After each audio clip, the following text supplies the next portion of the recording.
ഗുരുജി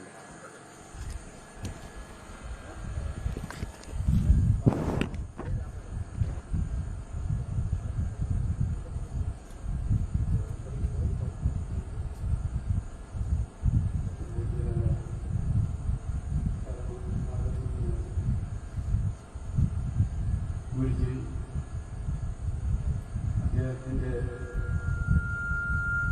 തൃപ്പാദങ്ങൾ സാധാരണ പ്രണമിച്ചുകൊണ്ട് ഞാൻ ആദ്യമായി അദ്ദേഹത്തെ സ്വാഗതം ചെയ്യുകയാണ്. അദ്ദേഹത്തെ സ്വാഗതം ചെയ്യാൻ ഞാൻ ശക്തനല്ല, എന്നാൽ എനിക്ക് ലഭിച്ച ഈ പുണ്യകർമ്മത്തിൽ ഞാൻ ജഗദീശ്വരനോട് നന്ദി പ്രകാശിച്ചുകൊണ്ട് വളരെയധികം ദീർഘിക്കുവാൻ ആഗ്രഹമില്ലാത്തതുകൊണ്ടും വേദിയിലിരിക്കുന്ന വിശിഷ്ട വ്യക്തികളെയും നമ്മുടെ നാട്ടുകാരെയും ഒന്നുകൂടി ദേവസ്വം കമ്മിറ്റിക്ക് വേണ്ടി സ്വാഗതം ആശംസിച്ചുകൊണ്ട് തൽക്കാലം ലഭിക്കുന്നു ചെയ്യുന്നത്.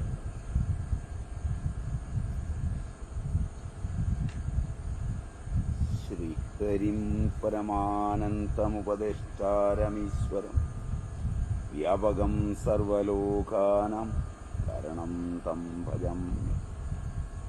ശങ്കരം ശങ്കരാചാര്യം കേശവം ബാദരായണം സൂത്രഭാഷ്യകൃതൗ വന്ദേ ഭഗവന്തൗ പുനഃ പുനഃ. സദാശിവസമാരംഭാം ശങ്കരാചാര്യമധ്യമാം അസ്മദാചാര്യപര്യന്താം വന്ദേ ഗുരുപരമ്പരാം.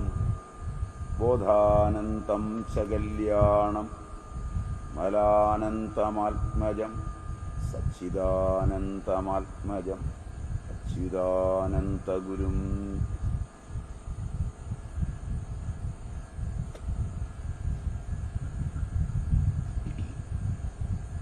അമൃതാത്മാക്കളെ, ആചാരങ്ങളിലും അനുഷ്ഠാനങ്ങളിലുമുള്ള ഈശ്വര സങ്കല്പം എന്ന വിഷയത്തെ ആസ്പദമാക്കി നിങ്ങളോട് സംസാരിക്കാനാണ് എന്നോട് ആവശ്യപ്പെട്ടിട്ടുള്ളത്. ആചാര പ്രഭവമാണ് ധർമ്മം. അതിന് ലോപം വന്നിരിക്കുന്ന ഒരു കാലഘട്ടത്തിലാണ് ഈ ആവശ്യം എന്നോട് ഉന്നയിച്ചിട്ടുള്ളത്. ആചാരങ്ങൾ ലോപിച്ചു വരികയും അനുഷ്ഠാനങ്ങൾ ഏതാണ്ട് ഇല്ലാതാവുകയും ചെയ്തു കഴിഞ്ഞ ഒരു കാലഘട്ടത്തിൽ അതിന് സമാന്തരമായി ആചാരങ്ങളുടെയും അനുഷ്ഠാനങ്ങളുടെയും താൽപര്യത്തെ ശാസ്ത്രീയമായി മറ്റൊരു ദിശാബോധത്തിൽ അവതരിപ്പിക്കുവാൻ ശാസ്ത്രം തത്രപ്പെടുകയും ചെയ്യുമ്പോഴാണ് ഈ വിഷയം പറയാൻ എന്നെ നിങ്ങൾ ക്ഷണിച്ചിട്ടുള്ളത്.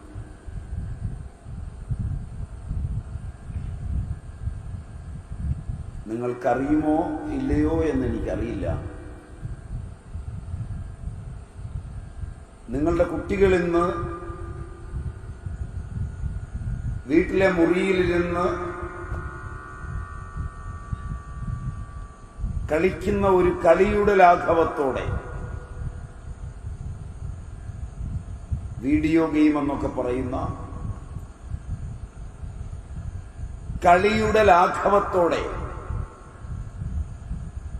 ഒരു 50 വർഷം കഴിഞ്ഞാൽ ഒരു സർജൻ നിങ്ങളെ ഓപ്പറേറ്റ് ചെയ്യുന്ന നിലയിലേക്കാണ് എത്തിയിരിക്കുന്നത്.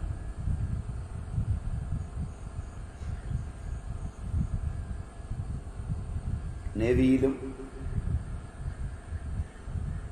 എയർഫോഴ്സിലുമെല്ലാം വികസിത രാജ്യങ്ങളിൽ ഇന്ന് ട്രെയിനിങ് നടക്കുന്നത്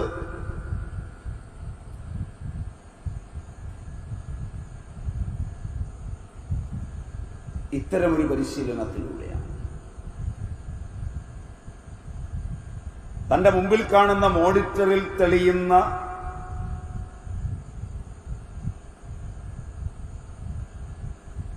ചിത്രത്തിന് അത് തെളിയിക്കുന്നവന്റെ മസ്തിഷ്കത്തിലും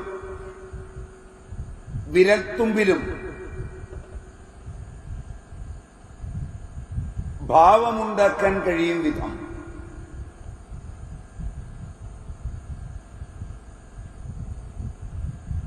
ശാസ്ത്രം പരീക്ഷണങ്ങളിലൂടെ നീങ്ങുകയാണ്.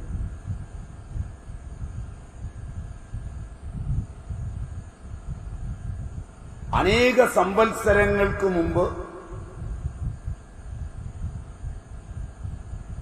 മനുഷ്യ മനസ്സിന്റെ ഇമാതിരി വിഭൂതികളെ ഒരു ജനതയുടെ ആവിഷ്കാരത്തിലൂടെ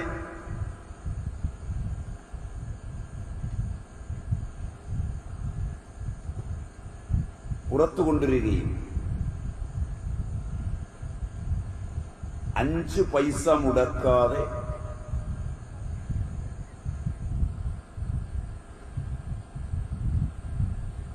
കളവ്, ചതി, ഹിംസ മുതലായ മനോമാലിന്യങ്ങളെ നിർമാർജനം ചെയ്ത് അവനെ ശുദ്ധീകരിക്കുവാനും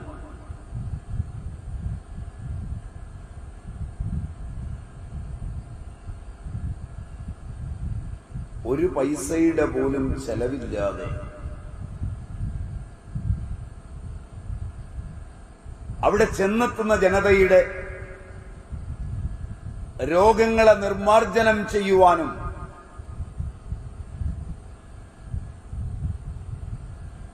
കഴിഞ്ഞിരുന്നു എന്ന് പറഞ്ഞ വിശ്വാസങ്ങളെയും അതിനനുഗുണങ്ങളായ ആചാരങ്ങളെയുമാണ്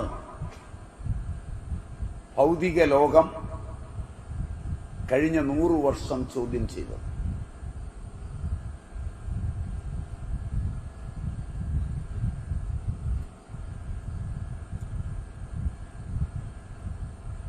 വർഷം കഴിയുമ്പോൾ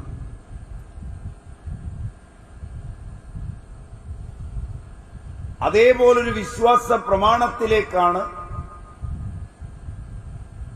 ഇതിന്റെ ശബ്ദമാണോ കേൾക്കുന്നത്? ആണെങ്കിൽ അത് ഓക്കെ അല്ല.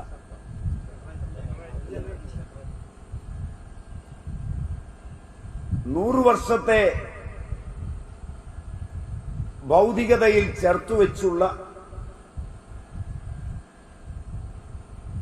അന്വേഷണവും പഠനവും ശാസ്ത്രത്തിന്റെ ഗഹനതകളിൽ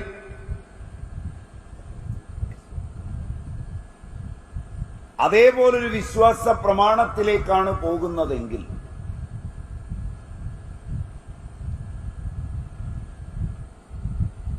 ഇക്കാലം കൊണ്ട് നാം നഷ്ടപ്പെടുത്തിയത്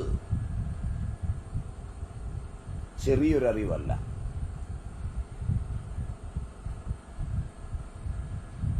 വളരെ വലിയൊരറിവാണ്.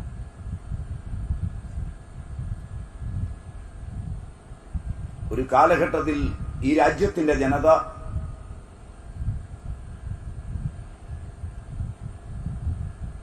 അനുകൂലികളും പ്രതികൂലികളും ഒരുമിച്ച്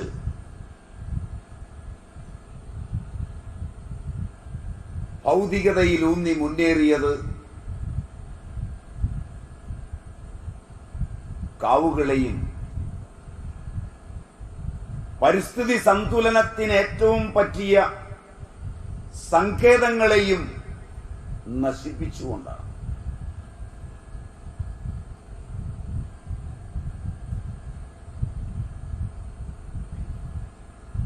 ഇന്ന് വീണ്ടും വിചാരം വന്നുവെങ്കിൽ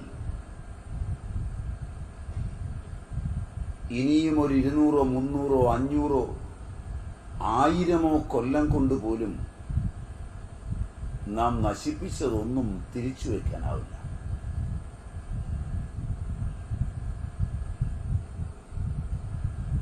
അത്തരമൊരു വീണ്ടും വിചാരം കേരളത്തിന്റെ ബൗദ്ധിക രംഗങ്ങളിലുടനീളം വന്നു തുടങ്ങിയിരിക്കുന്നു എന്ന് തോന്നുന്നു. Am I right? ശരിയായിരിക്കുമോ ഞാൻ പറയുന്നത്? ഞാൻ പറയുന്നത് ശരിയായിരിക്കുമോ?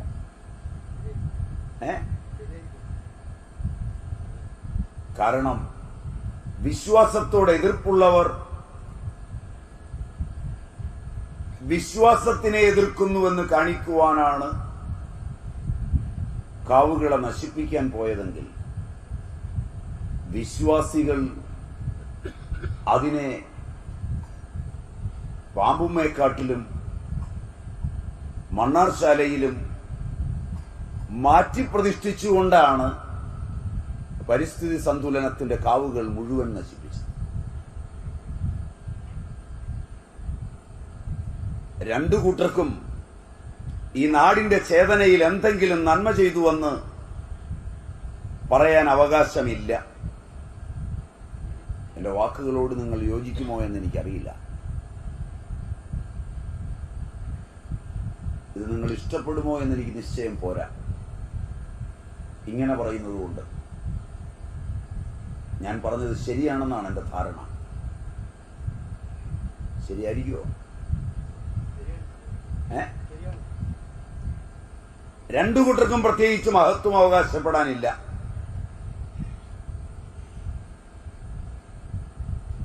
അവിശ്വാസികളും വിശ്വാസത്തോട് എതിർപ്പുള്ളവരും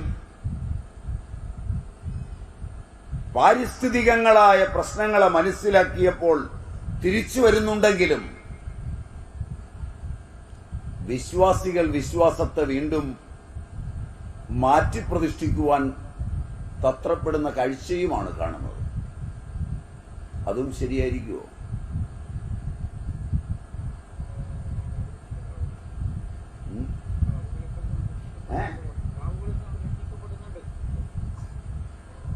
എനിക്ക് തോന്നുന്നത് ഇപ്പോഴും പല കുടുംബങ്ങളിലും പറമ്പ് വിൽക്കുവാനും വീട് വിൽക്കുവാനും ഒക്കെ ഒരുങ്ങുമ്പോൾ വിശ്വാസികൾ അതിനെ ആവാഹിച്ചു കൊണ്ടുപോയി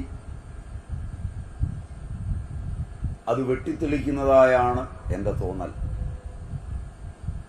അവിശ്വാസികൾ ചെയ്തതിനേക്കാൾ അപകടകരമായൊരു പോക്കാണതെന്ന് ഞാൻ വിശ്വസിക്കുന്നു. അങ്ങനെ പറഞ്ഞാൽ നിങ്ങൾ എന്നോട് പൊറുക്കുമോ എന്ന് എനിക്കറിയില്ല. യാഥാർത്ഥ്യമാണെന്ന് നിങ്ങൾ സമ്മതിക്കുമോ എന്നും എനിക്കറിയില്ല. എങ്ങനെ തോന്നുന്നു നിങ്ങൾക്ക്?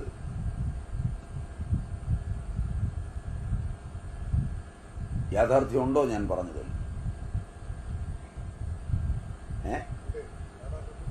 ഉണ്ട്.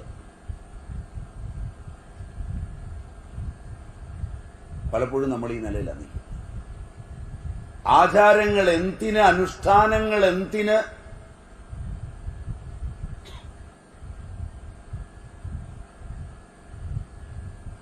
എന്നൊക്കെയുള്ള ചോദ്യത്തിന് ചെറുതായൊരു ഉത്തരം കണ്ടിട്ട്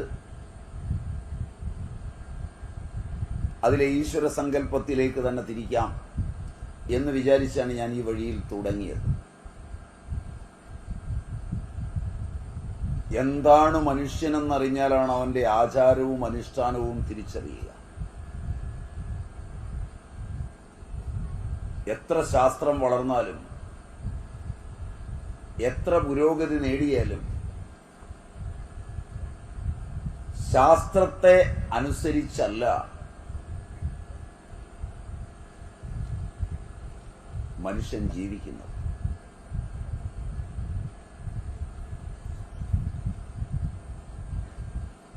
ശാസ്ത്രത്തെയും ശാസ്ത്രകാരനെയും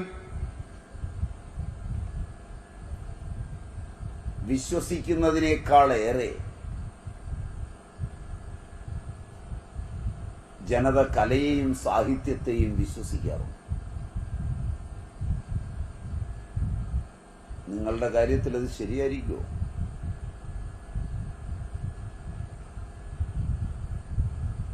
ശരിയായിരിക്കുമോ?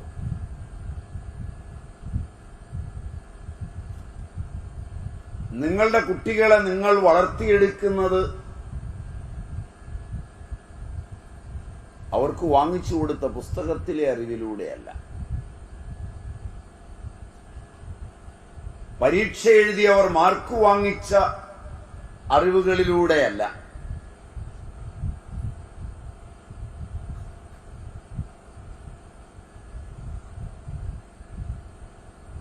അവർ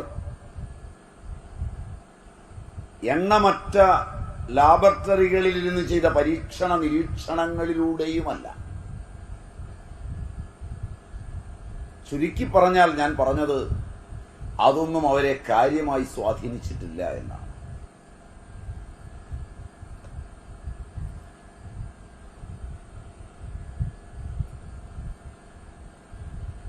അവരുടെ വിദ്യാഭ്യാസം മുഴുവൻ നടന്നിട്ടുള്ളത്, മസ്തിഷ്കത്തെ മാറ്റിമറിക്കാൻ നടന്നിട്ടുള്ളത് സ്കൂളുകളും കോളേജുകളും യൂണിവേഴ്സിറ്റികളും അധ്യാപകരും അച്ഛനമ്മമാരുമുള്ള ലോകത്തിൽ നിന്ന് വ്യത്യസ്തമായ സിനിമയും സീരിയലുകളും വിവിധ ചാനലുകളും ഇന്റർനെറ്റും അടങ്ങുന്ന ലോകങ്ങളിൽ നിന്നാണ്.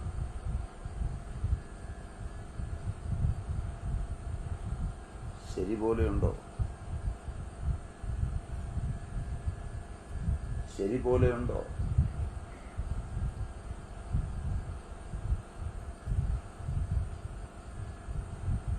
ഞാൻ പറയുന്നത് ശരി പോലെയുണ്ടോ?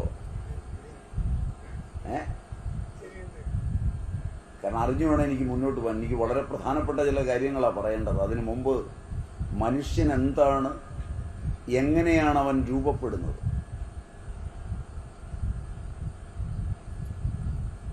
അവനെ രൂപപ്പെടുത്തിയെടുക്കുന്ന സങ്കേതങ്ങളാണ് കൃത്യമായി അറിയേണ്ടത്.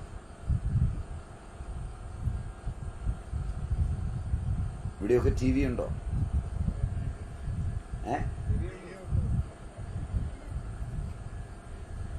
നിങ്ങളിരുന്ന് കാണുമ്പോൾ ചാനല് മാറ്റുന്ന ഒരു ജപമാലയുണ്ടല്ലോ കയ്യിൽ, എന്തോ അതിന്റെ പേര്? റിമോട്ട്. എനിക്ക് എല്ലാ പേരും അറിയില്ല, അതുകൊണ്ട് എന്നെ ഒന്ന് സഹായിക്കണം.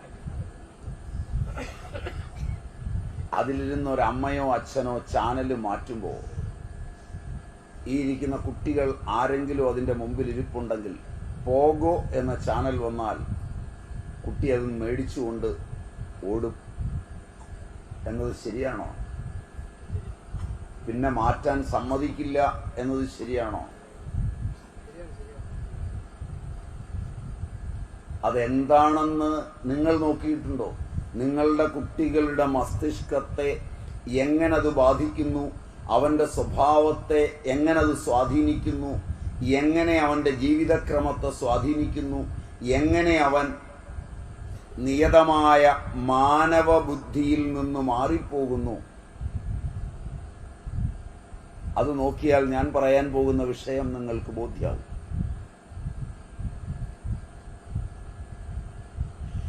ഏതെങ്കിലും അച്ഛനമ്മമാർ കൃത്യമായി നിരീക്ഷിച്ചവരുണ്ടെങ്കിൽ ഒന്ന് കൈപൊക്കിയാൽ എനിക്ക് ഉപകാരമാണ്. കുട്ടികൾ ഇങ്ങനെ മാറുന്നത് ഏറ്റവും രസകരമായി കാണാവുന്ന കാര്യം, അത് ഏറ്റവും വികൃതമായി അവതരിപ്പിക്കുന്നത് മിസ്റ്റർ ബീൻസിലാണ്.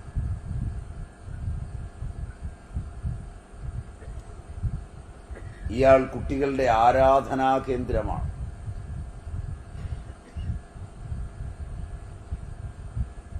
ഒരു ഷൂവിനകത്ത് ചായ ഒഴിച്ചു കുടിക്കുക,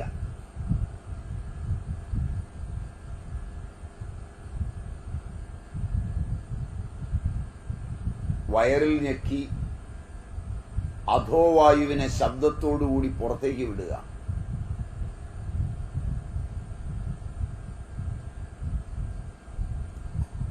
ഒരു പഴമെടുത്ത് സോക്സിനകത്ത് കയറ്റി കാലിലിട്ട് അത് ഷൂവിട്ട് നടന്ന് തിരിച്ചെടുത്ത് പൊളിച്ചു തിന്നുക. ഇങ്ങനെയൊക്കെ കണ്ടിട്ടുണ്ടോ?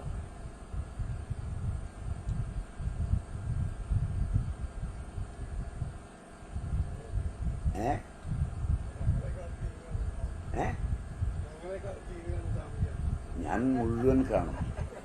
ഞാൻ കണ്ടോന്നുള്ളതല്ല വിഷയം. ഞാൻ കണ്ടോന്നുള്ളതല്ല വിഷയം. നിങ്ങളുടെ കുട്ടികളിരുന്ന് കാണുന്ന സാധനം ഇതാണ്. ശ്രദ്ധാപൂർവം ഇത് കഴിഞ്ഞാൽ ആ കുട്ടിയുടെ ബ്രെയിനിന്റെ വലതു പാർശ്വം സർഗാത്മകമായ യാതൊന്നിനും കൊള്ളില്ല.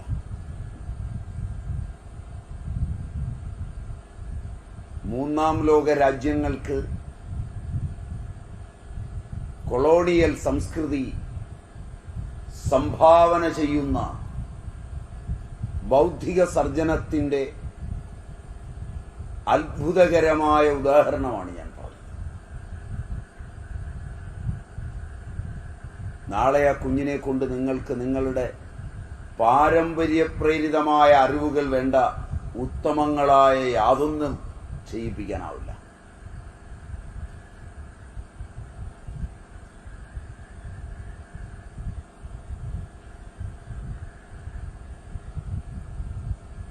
ഈ രൂപമാറ്റത്തിന് കുട്ടിയുടെ വിദ്യാഭ്യാസത്തെക്കാൾ ഇവന് പഠിക്കാൻ താല്പര്യം ഉണ്ടാവില്ല. പിന്നെ പരീക്ഷ ഇഷ്ടമാവില്ല. അധ്യാപകരെ ബഹുമാനിക്കുവാനോ അച്ഛനമ്മമാരെ ആദരിക്കുവാനോ താല്പര്യമുണ്ടാവില്ല.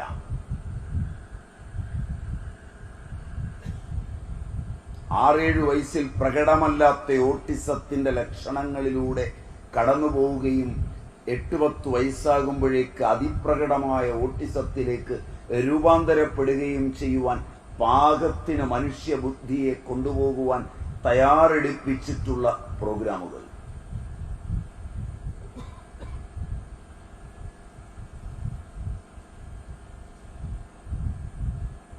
ശ്രദ്ധിച്ചു നോക്കണം. ഇനി മുതൽ നിങ്ങളുടെ ബുദ്ധി ഉപയോഗിച്ച് അളന്നു നോക്കണം.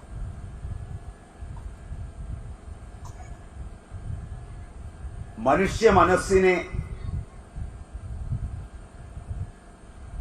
ഒരു ചെടി വളർത്തുന്നത് പോലെ ശ്രദ്ധിച്ചു വളർത്തിക്കൊണ്ടുവരണമെന്ന് തീരുമാനിച്ച മാതാപിതാക്കളുടെ സ്ഥാനത്ത് ഏതാട് കടിച്ചും നശിക്കട്ടെ എന്ന് വിചാരിക്കുന്ന തരത്തിൽ വളർത്തുന്നവരാണ് നിങ്ങൾ അച്ഛനമ്മമാർ.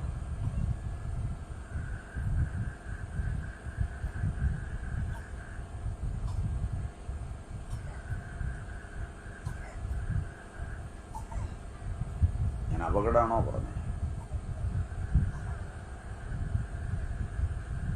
വല്ലാത്തൊരു നിശബ്ദത അതെന്നെ പേടിപ്പിക്കുന്നുണ്ട്. കടപ്പുറം ദ്വീപാണ്.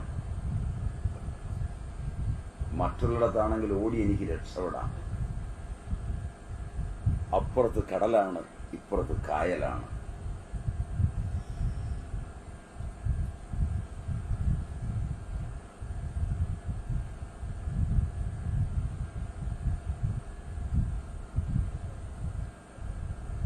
ഇന്നലത്തെ അമ്മമാർ ഇങ്ങനെ ആയിരുന്നില്ല. ഒരു കുട്ടിയെ വളർത്തിക്കൊണ്ടുവന്നത് അവന്റെ മനസ്സു പോകാതെയാണ്. ധനം പോയാൽ ഒന്നുമില്ലെന്ന് ഉറക്ക വിചാരിച്ചിരുന്ന മാതാപിതാക്കൾ, ആരോഗ്യം പോയാൽ നഷ്ടമുണ്ടാകുമെന്ന് വിശ്വസിച്ചവർ,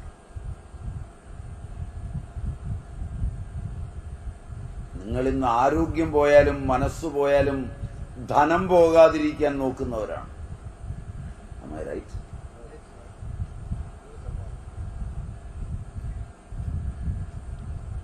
നിങ്ങൾക്ക് നഷ്ടമാകുന്നതെല്ലാമാണ്.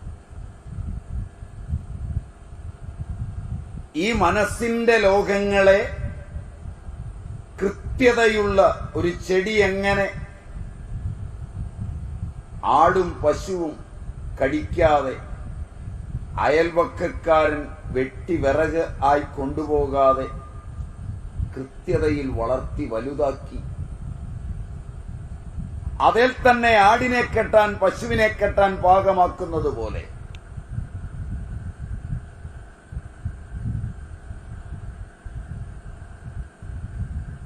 അതുകൊണ്ട് മനസ്സിനെ പ്രാചീന ഭാരതീയർ ചെടിയോടാണ് ഉപമിച്ചിട്ടുള്ളത്.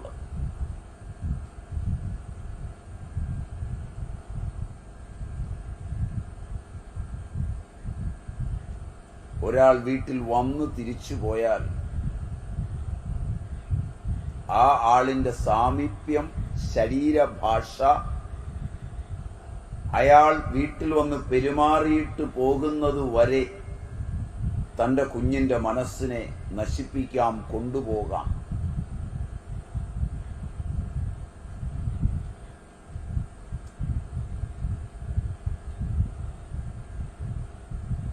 ഒരു കളിപ്പാട്ടം മാത്രം മതിയാവും തൻ്റെ കുഞ്ഞിനെ ജീവിതായോധനത്തിന്റെ എല്ലാ രംഗങ്ങളിൽ നിന്നും മാറ്റിമറിക്കാൻ.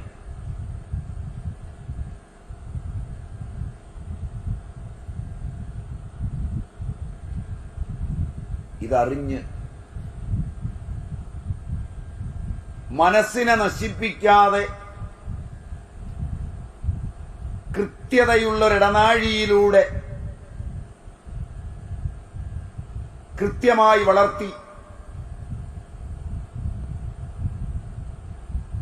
സകലതിനെയും മനസ്സെന്ന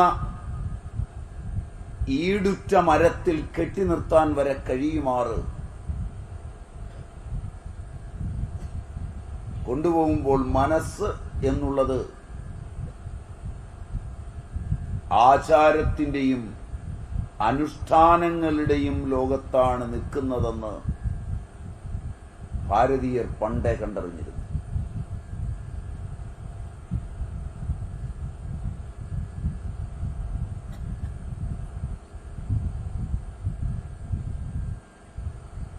ആയിരം വർഷം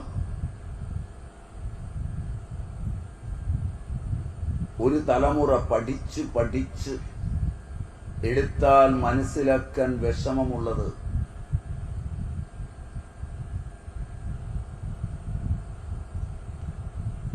അബോധ പ്രബോധനത്തിന്റെ ഭാഷകളിൽ, ആ വാക്ക് നിങ്ങൾക്ക് പരിചയം കാണില്ല, മലയാളത്തിൽ പറഞ്ഞാലും ഓ അബോധ പ്രബോധനം, ഇങ്ങനൊരു പദം കേട്ടിട്ടുണ്ടാവുമോ?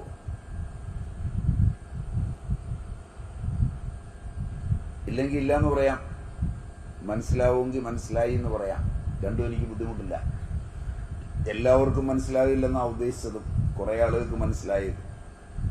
പണ്ഡിതന്മാരായവർക്ക് എന്ന് പറഞ്ഞാൽ പൂരക്കളി പണിക്കന്മാരുമൊക്കെ അടങ്ങുന്നവരുടെ ഇരിപ്പുണ്ട്. അവർക്ക് മനസ്സിലായില്ല എന്ന് ഞാൻ പറയില്ല, അവർക്ക് നന്നായി മനസ്സിലായിട്ടുണ്ടാവും. സാധാരണക്കാർക്ക് മനസ്സിലായോ എന്നാണ് എൻ്റെ ചോദ്യം. ഉത്തരം കേട്ടാൽ അത്തരം വാക്ക് ഞാൻ കുറെ കൂടെ ലളിതമായി പറയാം. അബോധ പ്രബോധനം, ബോധത്തിൽ വെച്ച് മനസ്സിലാക്കുന്നതിനേക്കാൾ കൂടുതൽ ഒരുവൻ അവന്റെ അബോധത്തിലാണ് മനസ്സിലാകുന്നത്. ബോധത്തിൽ മനസ്സിലാക്കി കൊടുക്കുന്നതിന് ആണ് ഭൗതിക വിദ്യാഭ്യാസത്തിനായി അധ്യാപകന്റെ അടുക്കലേക്ക് കുട്ടികളെ വിടുന്നത്. ഇന്ന് നിങ്ങളുടെ കുട്ടികൾ കൂടുതൽ സമയവും ഭൗതികതയിൽ അറിവ് നേടുന്നതിനാണ് ചെലവഴിക്കുന്നത്. ശരിയാണ്. എന്നാൽ ഈ ഇരിക്കുന്നവരിൽ സ്കൂള് കണ്ടിട്ടില്ലാതെ പശുവിൽ നിന്ന്, കാളയിൽ നിന്ന്, കടലിൽ നിന്ന്, മത്സ്യത്തിൽ നിന്ന്, വള്ളത്തിൽ നിന്ന്, തെങ്ങിൽ നിന്ന്, തേങ്ങയിൽ നിന്ന്, ചിരട്ടയിൽ നിന്ന് നേടിയെടുത്ത അറിവിൻ്റെ 1000-1 സ്കൂളിൽ നിന്ന് ലഭിക്കില്ല.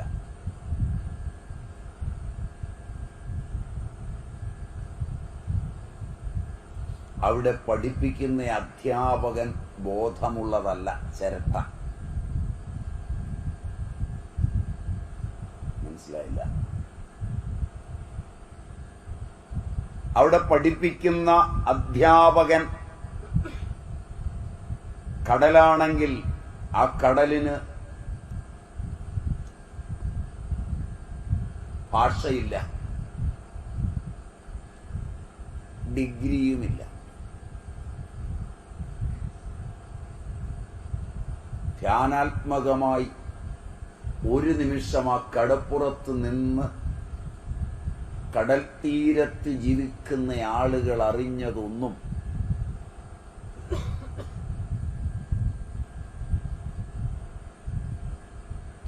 ആയിരം ഗ്രന്ഥങ്ങളിൽ നിന്ന് കിട്ടില്ല.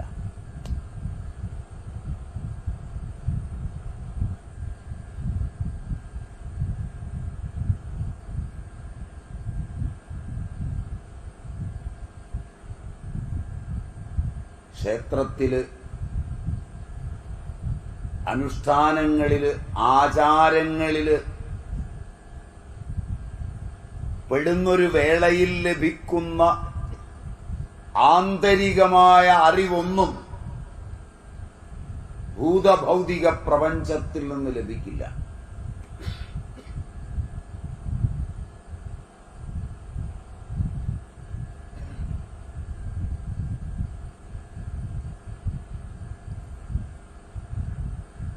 തന്ത്രവും തന്ത്രിയും PhD വരെ പഠിച്ചു എന്ന് വിചാരിക്കുന്ന 27 വയസ്സുള്ള തന്ത്രിയുടെ മകനും അത്രയും സംവത്സരത്തിലെ പഠിപ്പിന്റെ അഹങ്കാരവുമായി ക്ഷേത്രമുറ്റത്ത് ആടിത്തിമിർക്കുന്ന തെയ്യക്കോലത്തിന് മുമ്പില് കാലിന്മേൽ കാലും കയറ്റി വെച്ചിരിക്കുമ്പോൾ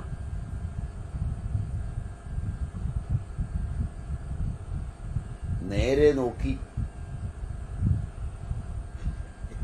എലയ്ക്കും കാതല് വന്നോ എന്ന് ചോദിച്ചാൽ ആ ഒരു ശബ്ദം അയാളുടെ മനസ്സിലുണർത്തുന്ന അറിവൊന്നും അയാൾ ഇതുവരെ പഠിച്ച പുസ്തകങ്ങളിൽ നിന്നുണ്ടാവില്ല. മനസ്സിലായ ഉദാഹരണം സമ്മതിക്കുമോ നിങ്ങളെന്ന് എനിക്കറിയില്ല.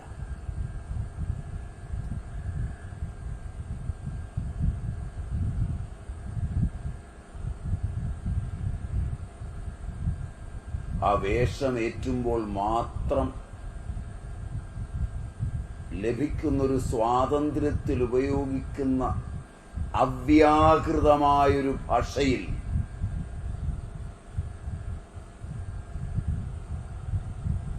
അവന്റെ സകല സ്രോതസ്സുകളെയും കോശകോശാന്തരങ്ങളെയും അജ്ഞാതമായ ഏതോരറിവ് സേചനം ചെയ്ത് ആപ്ലാവിതമാക്കി അന്തരിന്ദ്രിയങ്ങൾ തുറക്കാൻ പ്രേരിപ്പിക്കുമ്പോൾ വിനയത്തിലേക്കും സൗശീല്യത്തിലേക്കും നന്മയിലേക്കും അവൻ അറിയാതെ പരിണമിക്കുന്നത് ഈ നാട് മനുഷ്യ മനസ്സിന്റെ ഈ രഹസ്യമറിഞ്ഞ് കണ്ടെത്തിയ ആചാരങ്ങളുടെയും അനുഷ്ഠാനങ്ങളുടെയും അഗാധതകളിൽ നിന്നാണ്. ഉദാഹരണം ശരിയാണോ എന്ന് എനിക്കറിയില്ല. തെയ്യത്തിന്റെ നാടാണിതെന്ന് തോന്നുന്നു. Am I right?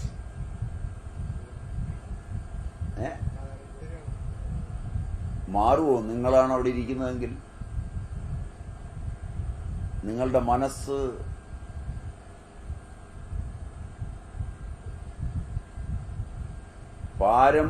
പാരമ്പര്യപ്രേരിതമായ ഒരവബോധം ആ വിദ്യാസമ്പന്നനായ കുട്ടിയുടെ മനസ്സിൽ ഉളവാക്കുന്നൊരു സംഘർഷത്തിൽ നിന്ന് ദിവസങ്ങളെടുത്തവൻ പുറത്തു വരുമ്പോഴേക്ക്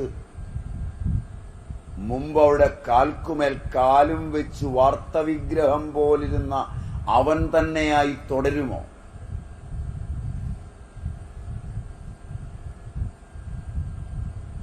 ചോദ്യം മനസ്സിലായോന്നറിയില്ല. ഇവിടെയാണ് ശാസ്ത്രങ്ങൾക്ക് അജ്ഞേയവും ഭൗതികതയ്ക്ക് അജ്ഞാതവും ജാഗ്രത്തിന് അപരിചിതവുമായ ഒരു വിശുദ്ധ ലോകത്തേക്ക് ഒരു രണ്ടാം ലോകത്തേക്ക്, എ സെക്കൻഡ് വേൾഡ്,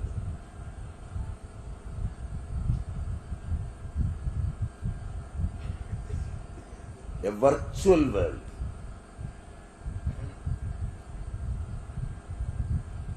മനുഷ്യനെടുത്തെറിയപ്പെടുന്നത്.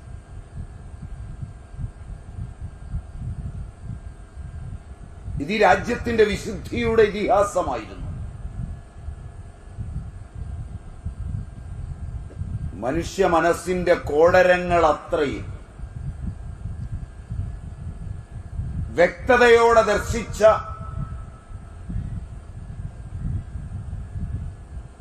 ആർഷതയുടെ അനവദ്യസുന്ദരമായ ഭാഷയും വ്യാകരണവുമായിരുന്നു.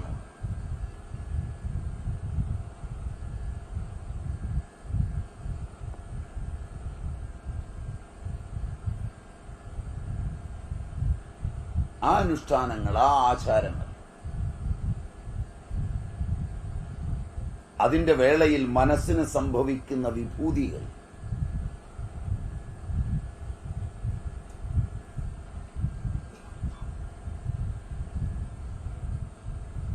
മനസ്സിന്റെ ഒരു കളിച്ചോട്ടെ, കുഴപ്പമില്ല, അവരൊരളവ് വിട്ട് കളിക്കില്ല. നമ്മളുടെ ഇവിടെ ആയിരുന്നാണ്. കുട്ടികളെ നിയന്ത്രിക്കണ്ട ക്ലാസ്സിലൊന്നും. നമ്മൾ മുതിർന്നവരിണങ്ങിയാൽ എനിക്ക് ശല്യമാണ്. അവർ സർവതന്ത്ര സ്വതന്ത്രരാണ്. കുട്ടികളുടെ കളിയും ചിരിയും കാണുന്നതിനേക്കാൾ ഗാംഭീര്യമൊന്നും എൻ്റെ പ്രഭാഷണത്തിനില്ല. പോരെങ്കിൽ കടപ്പുറത്തെ കുട്ടികൾ നിഷ്കളങ്കരും നല്ലൊരു വരി അല്ലേ?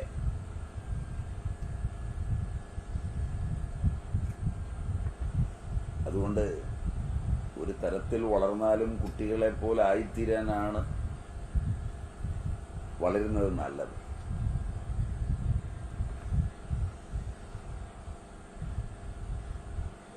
ഞാനിതൊക്കെ പറയുന്നതും എങ്ങനെ കുട്ടികളെ പോലെ ആവാം, എങ്ങനെ കുട്ടികളെ പോലെ ആക്കാം.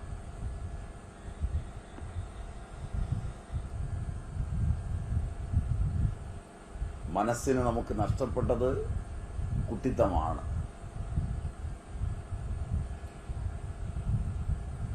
അതിൽ പറഞ്ഞു നിർത്തിയത് മനസ്സിന്റെ തലങ്ങളെ അപഗ്രഥിക്കുമ്പോൾ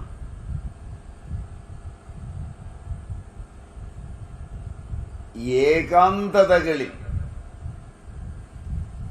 മനസ്സിന്റെ വിഭൂതികൾ നിങ്ങൾ ഉറ്റുനോക്കിയിട്ടുണ്ടോ?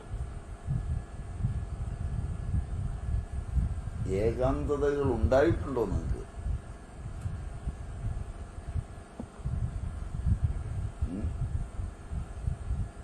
ഏകാന്തതകളുണ്ടോ?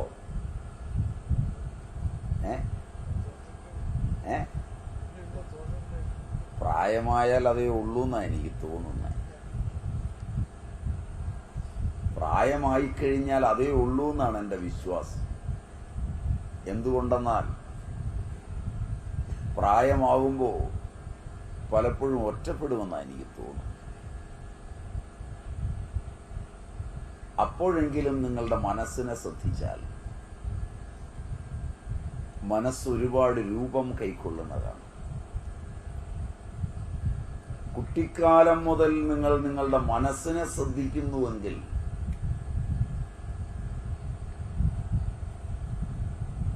ചുരുങ്ങിയത് 3 പേരാണ് ഒരാളിലൂടെ സഞ്ചരിക്കുന്നത്.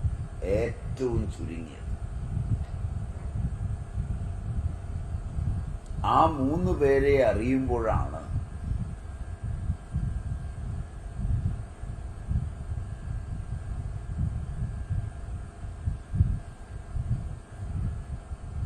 തൃത്വം,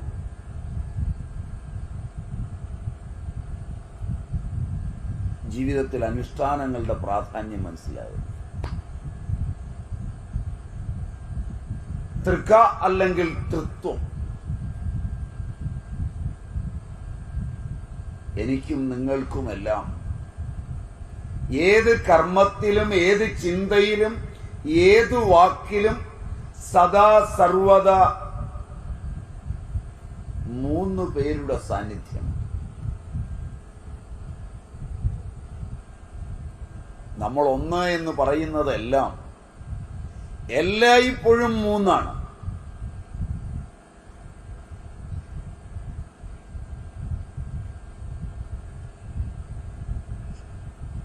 ഞാൻ ഭ്രാന്ത് പറയുകയാണെന്ന് തോന്നുന്നുണ്ടോ?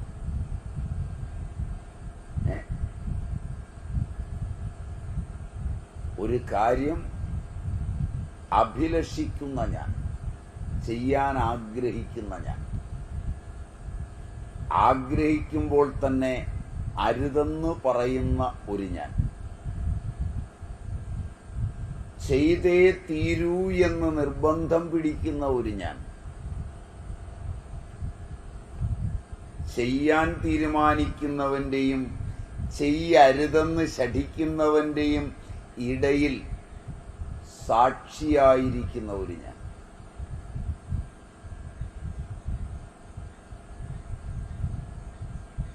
ഈ മൂന്ന് വിഭൂതികൾ മനുഷ്യനെന്ന സ്വത്വത്തിന്റെ ചരിത്രം നിർണയിക്കുന്ന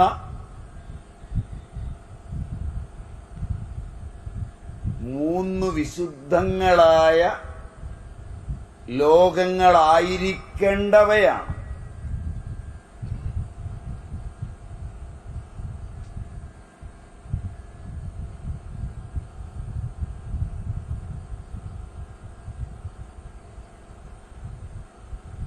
ചെയ്യുവാൻ അഭിലഷിക്കുന്നവന്റെ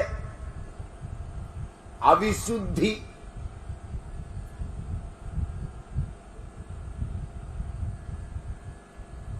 സാക്ഷിയായിരിക്കുന്നവൻ കണ്ടെത്തുമ്പോഴുള്ള വിയോജിപ്പാണ് കർമ്മചരിത്രത്തിന്റെ മുന്നേറ്റത്തിൽ ഓരോ മനുഷ്യനും അനുഭവിക്കുന്ന രോഗങ്ങളും സംഘർഷങ്ങളും ദാരിദ്ര്യവും ദുഃഖവും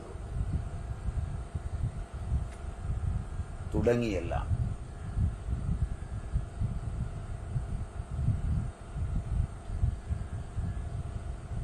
ചെയ്യുവാൻ അഭിലഷിക്കുന്നവന്റെ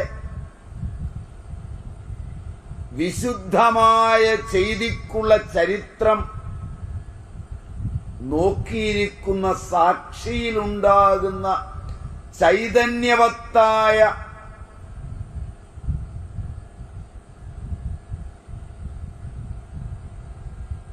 ആനന്ദമാണ് ഒരുവൻ അനുഭവിക്കുന്ന സുഖവും സാമ്പത്തിക ഭദ്രതയും ഭാഗ്യവും അവന് വന്നു ചേരുന്ന സുഹൃതങ്ങളും ചുറ്റുപാടും.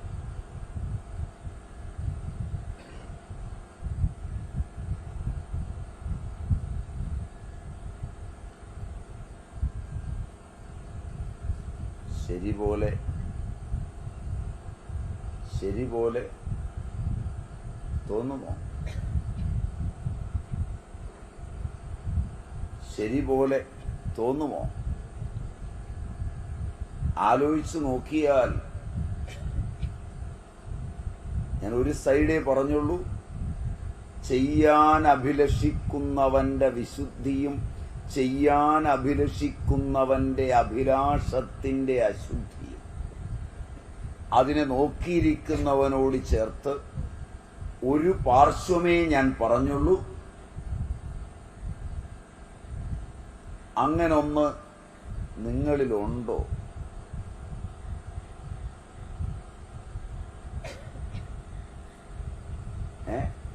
ഇതുവരെയുള്ള വിചാരത്തിൽ ഇത് നിങ്ങളുടെ സ്കൂളുകളിൽ പഠിപ്പിൽ സിലബസിലുണ്ടോ? ഇത് നിങ്ങൾ കാണുന്ന സീരിയലുകളിൽ സിനിമകളിൽ സാഹിത്യത്തിൽ കലകളിലുണ്ടോ?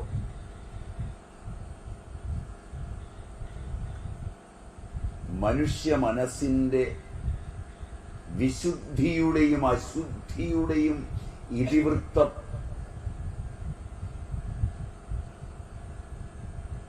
അഭിലാഷത്തിന്റെയും കർമ്മത്തിന്റെയും ലോകങ്ങളിൽ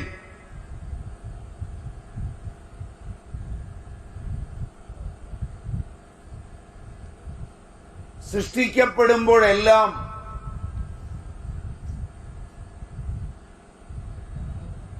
മാറിക്കൊണ്ടിരിക്കുന്ന അവന്റെ പ്രായത്തിലും വർണ്ണത്തിലും തൊഴിലിലുമെല്ലാം മാറാതൊരുവൻ നോക്കിയിരിക്കുന്നുവെന്ന്. 5 വയസ്സിലും 10 വയസ്സിലും 20-ലും 60-ലും 70-ലുമെല്ലാം ശരീരം മാറിയിട്ട്, കോശങ്ങൾ മാറിയിട്ട്, വിദ്യാഭ്യാസം മാറിയിട്ട്, അറിവ് മാറിയിട്ട് നിലകൊണ്ടിട്ടും ജനിച്ചതു മുതൽ മരിക്കുന്നതുവരെ ഓർമ്മ വച്ചിരിക്കുന്ന ഓർമ്മയുടെ നാളുകളിൽ ചെയ്തതെല്ലാം ആനന്ദിപ്പിക്കുവാനും ദുഃഖിപ്പിക്കുവാനും സാക്ഷിയായ ഒരുവൻ തന്നിലുണ്ടോ എന്ന് തിരിഞ്ഞു നോക്കുമ്പോഴാണ്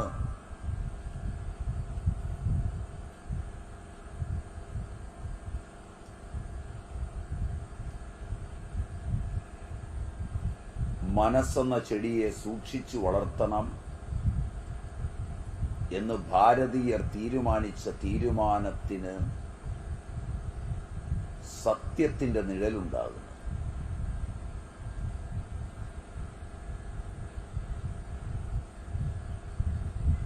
ഇങ്ങനൊരു സാക്ഷി നിങ്ങളുടെ കർമ്മങ്ങളെ ഓർത്തുവെക്കുവാൻ, നിങ്ങളുടെ വാക്കുകളെ ഓർത്തുവെക്കുവാൻ, നിങ്ങളുടെ പ്രവർത്തന മണ്ഡലങ്ങളെ ഓർത്തുവെക്കുവാൻ, ഏകാന്തതകളെയും കൂട്ടുകെട്ടുകളെയും ആനന്ദപ്രദവും അഭിശപ്തവുമാക്കി മാറി മാറി മാറ്റുവാൻ പര്യാപ്തമായി ഉണ്ടായിരിക്കുമോ?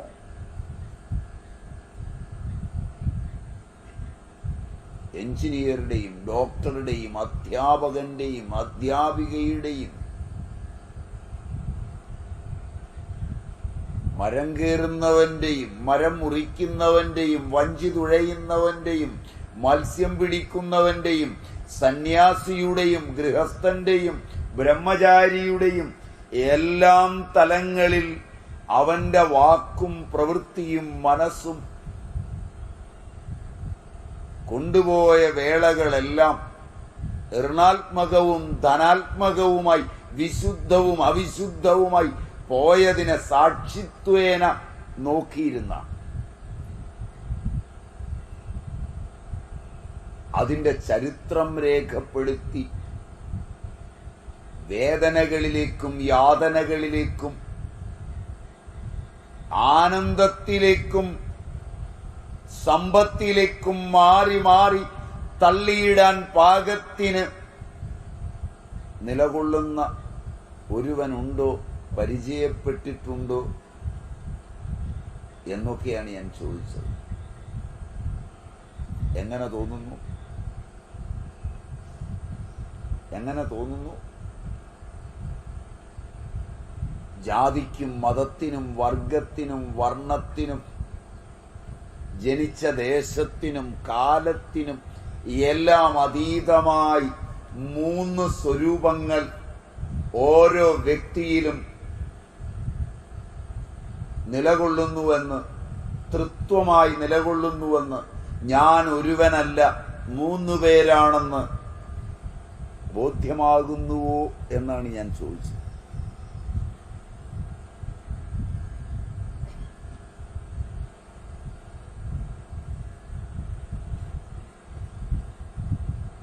ഉണ്ടോ ഇങ്ങനെ 3 പേർ? എന്ത് ചെയ്യാൻ തുടങ്ങുമ്പോഴും വേണ്ട, അരുത്, പോകണ്ട എന്നൊക്കെ പറയുന്ന ഒരു രണ്ടാമൻ,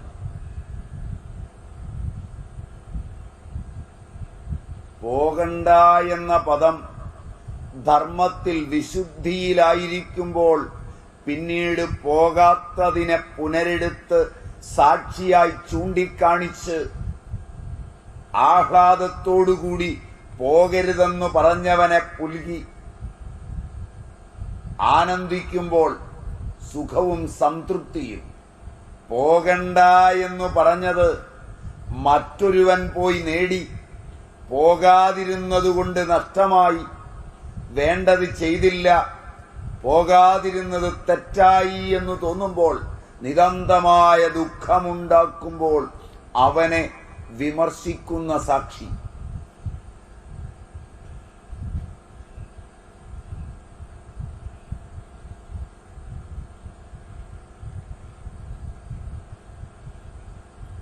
ഈ 3 പേർ ചേർന്ന് നടത്തുന്ന കർമ്മകലാപങ്ങളും വിചാരങ്ങളും വികാരങ്ങളും വാക്കുകളും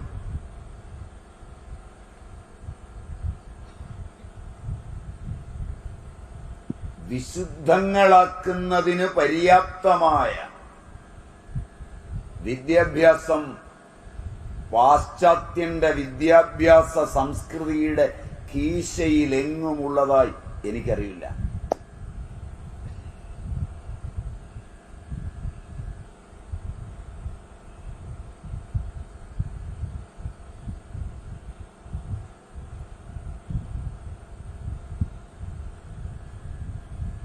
ഒരു നുറുങ്ങ് കഥയുടെ, ഒരു നിമിഷത്തെ ആട്ടത്തിന്റെ, ഒരു പദവിന്യാസത്തിന്റെ, അല്പനേരത്തെ വേഷപ്പകർച്ചയുടെ,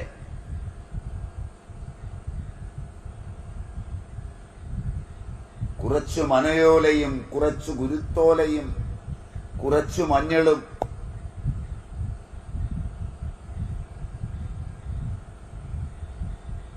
മൂന്നോ നാലോ ഉടയാടകളും,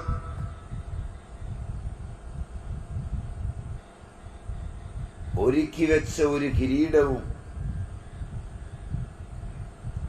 വാരിത്തച്ച കരിയും,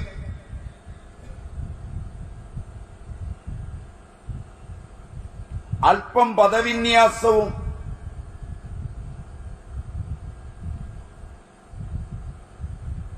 ഒക്കെ കൊണ്ട് അബോധ രൂപേണ ബോധധാരയെ മാറ്റിമറിച്ച് പ്രബോധനം നൽകുമ്പോൾ ധനാത്മകമായ കർമ്മങ്ങളിലേക്കും ഋണാത്മകമായ നിഷേധങ്ങളിലേക്കും, വിധിയുടെയും നിഷേധത്തിന്റെയും 2 ലോകങ്ങളെയും അതിനിടയിലെ സാക്ഷിത്വേന വർത്തിക്കുന്ന ബോധത്തിന്റെയും സന്തത സങ്കലനവും സംയോജനവും നടത്തി സമ്യക്കായൊരറിവ് പകരാൻ ആചാരത്തിനും അനുഷ്ഠാനത്തിനും കഴിയും.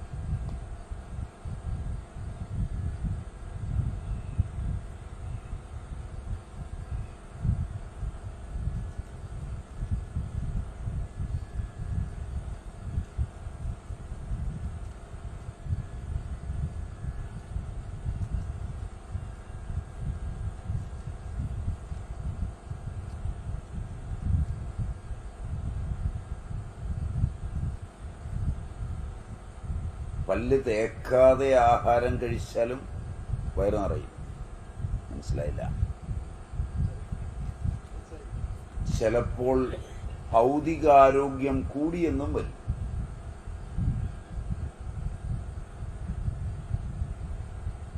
കാരണം നല്ല കാളയ്ക്കും പശുവിനുമൊക്കെ മതിക്കാനുള്ള ആരോഗ്യമുണ്ട്. അതിതുവരെ പല്ല് തേക്കുന്നത് കണ്ടിട്ടില്ല. Am I right?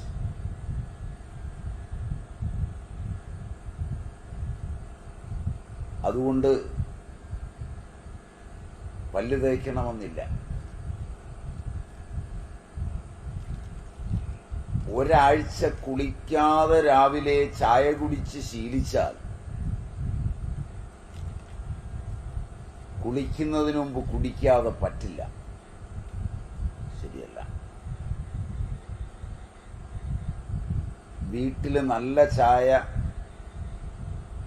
ഭാര്യ നല്ല പോലെ തേച്ച് കഴുകിയ ഗ്ലാസ്സിൽ ഭംഗിയായി എടുത്തു തന്നാലും ശീലമതല്ലെങ്കിൽ 50 പേർ കുടിച്ചിട്ട് 51ാമന് കൊടുക്കുമ്പോഴും കഴുകാത്തതോ ട്രേയിലെ അതേ വെള്ളത്തിൽ കഴുകിയതോ സഞ്ചി പിഴിഞ്ഞതോ ആയാലും ശീലമതാണെങ്കിൽ ആ ചായ ചെന്നാലേ തലവേദന മാറുള്ളൂ. റൈറ്റ്? സമ്മതിക്കുമോ നിങ്ങൾ? നിങ്ങൾ വെറുതെ അങ്ങ് സമ്മതിച്ചു തരുമോ ഞാൻ ഈ പറയുന്നതൊക്കെ?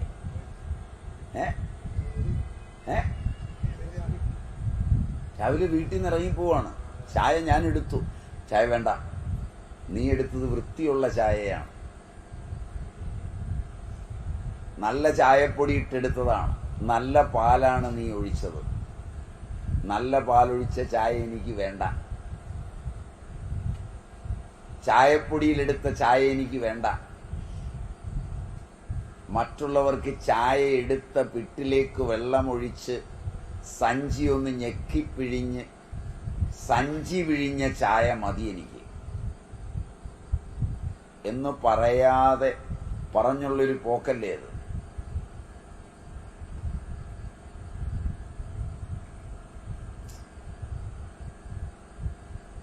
നിങ്ങൾ എന്നോട് യോജിക്കുന്നില്ല എന്ന് തോന്നുന്നു. ശരിയാണോ?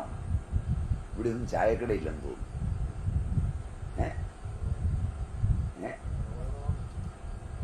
കുറവാണ്. ഞാൻ താമസിക്കുന്നിടത്തൊക്കെ രാവിലെ ഓടുന്നത് ഈ ചായക്കടയിലേക്കാണ്. ടംബ്ലർ കഴുകാറില്ല, കാരണം പറ്റുവടിക്കാരാ ചായ കുടിക്കുന്നത്. ഇനി നിനക്ക് കഴുകിയും കൂടെ തന്നിട്ട്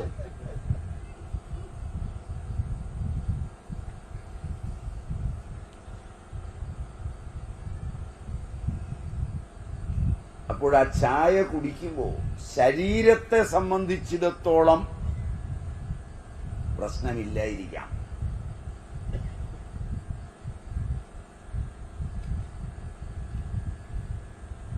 അതിന്റെ ഒരു ഭാഗം, ആ ദ്രവ്യത്തിന്റെ അജ്ഞേയമായ ഒരു ഭാഗം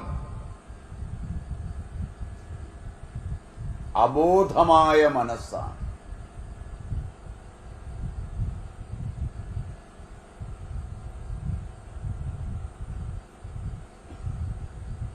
അതിനെ വിശുദ്ധിയിലേക്ക്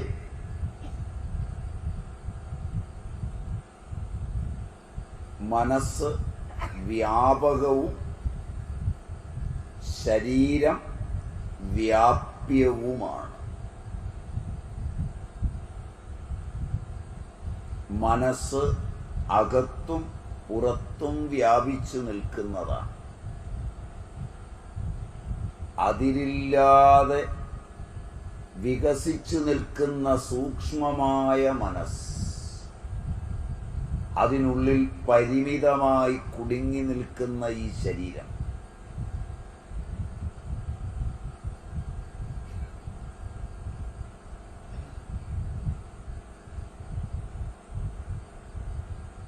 ആ നിലയിൽ ഒരുവന്റെ ആരോഗ്യം തൊഴിൽപരമായും സാംസ്കാരികമായും സാമൂഹികമായും വൈയക്തികമായും കൗടുംബികമായും നിലനിൽക്കുന്നത് മനസ്സിലാണ്.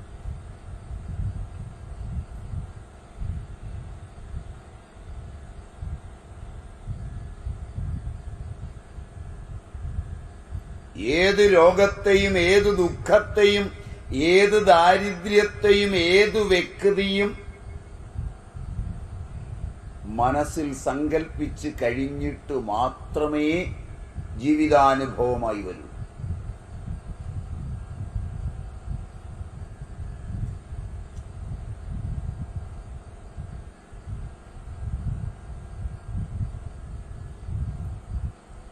ആളുകളുടെ അനുകമ്പയ്ക്കു വേണ്ടി സ്വപ്നേപി ഞാൻ വിചാരിച്ചിട്ടില്ല.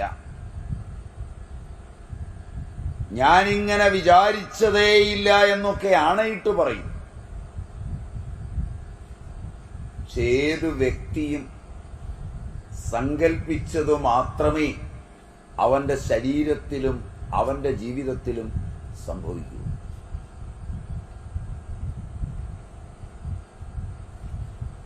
തനിക്കായോ അന്യർക്കായോ അന്യസ്ഥലത്തായോ സങ്കൽപ്പിക്കുന്ന സങ്കല്പങ്ങളിൽ നിന്നു മാത്രമേ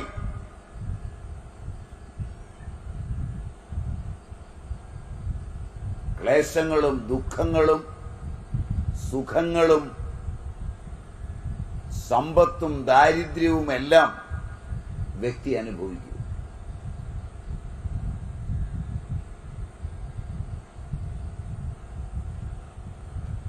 ഈ സത്യം മനസ്സിലാക്കുമ്പോഴാണ് മാനസിക വിദ്യാഭ്യാസത്തിന് വലിയ പ്രാധാന്യമുണ്ട്.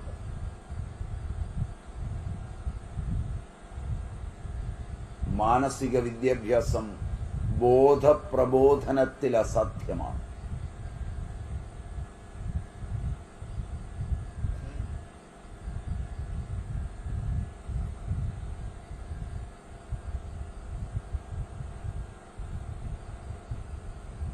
മാനസിക വിദ്യാഭ്യാസം ചർച്ചകളാൽ അസാധ്യമാണ്.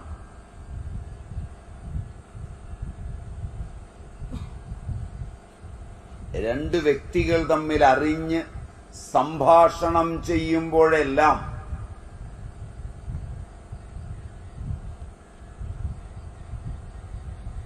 പ്രാതിയോഗികതയുള്ള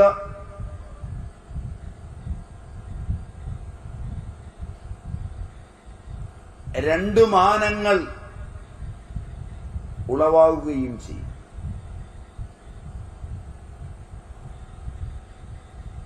അതുകൊണ്ട് മനസ്സ് അറിഞ്ഞുകൊണ്ടുള്ള ഏത് സംഭാഷണത്തിലും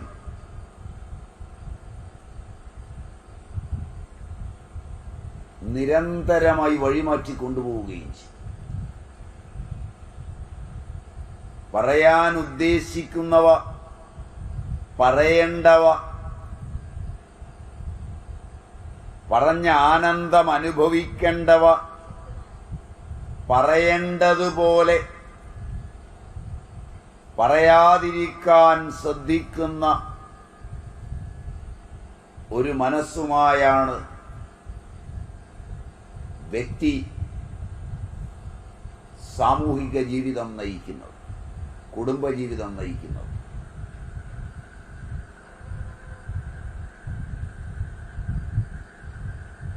അനുഷ്ഠാനങ്ങളുടെയും ആചാരങ്ങളുടെയും ലോകങ്ങളിൽ നിന്ന് അബോധ പ്രബോധനം ലഭിക്കുന്ന വ്യക്തികൾ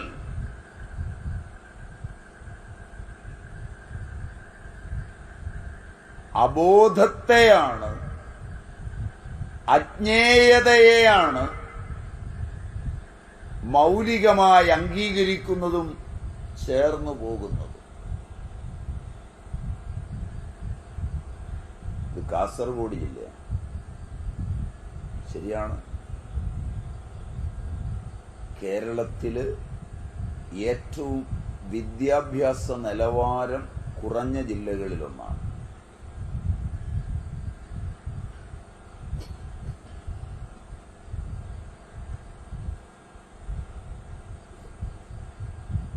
ഇതുപോലൊന്ന് വയനാടാണ്. കേരളത്തിൽ പൊതുവെ ഏറ്റവും കുറവ് ഡൈവോഴ്സ് ഉള്ള 2 ജില്ലകളാണ്.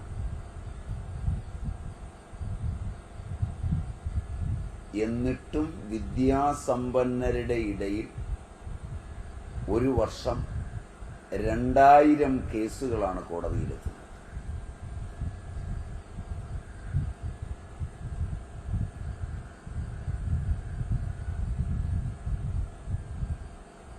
ഭാവന ചെയ്യാൻ കഴിയുമോ? ഭാവന ചെയ്യാൻ കഴിയുമോ?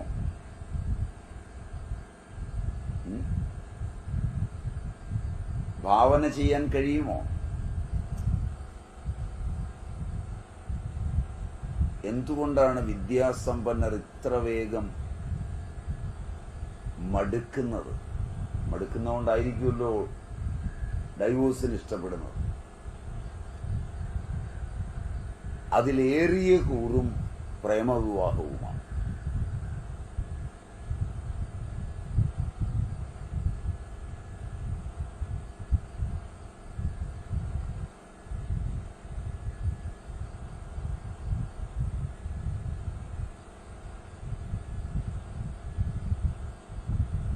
ഒരു 60 വയസ്സ് കഴിഞ്ഞവരൊന്ന് കൈപൊക്കിയാൽ എനിക്കൊരു സുഖം ഉണ്ടാവും. 1 2 3 4 5 6 7 8 9 10 11 12 പേര് കൈപൊക്കി.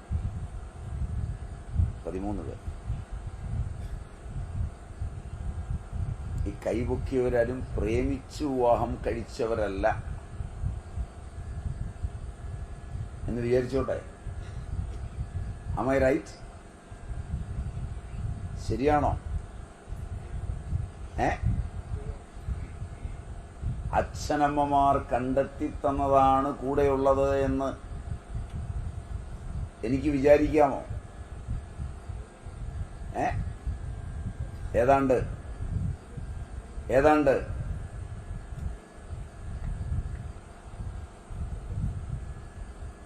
അഭിപ്രായ വ്യത്യാസങ്ങൾ ഭാര്യാഭർത്താക്കന്മാർ തമ്മിൽ നന്നേ കുറവും, സംഭാഷണങ്ങൾ അതീവ കുറവും,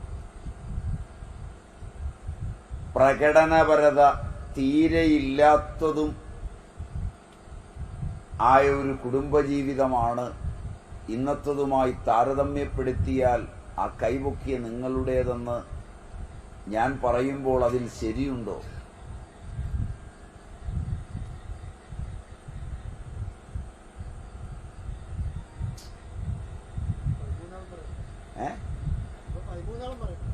അല്ല, മിക്കവാറും ആണോന്നാ ചോദിച്ചത്. ഏതാണ്ടൊരു ഉത്തരം കിട്ടിയാൽ മതി.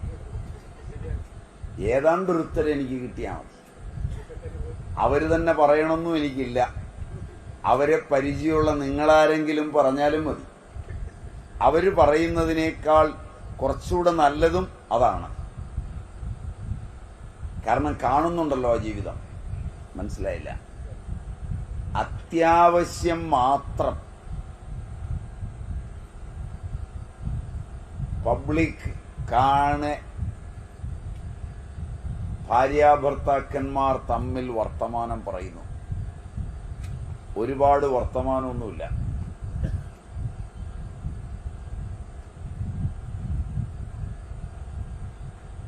എന്ന് പറഞ്ഞാൽ വളരെ സ്ട്രാറ്റജികളിൽ മാത്രം. അങ്ങനെയാണോ പറയണ്ടേ? ആരെങ്കിലും ഒന്ന് സഹായിക്കേ.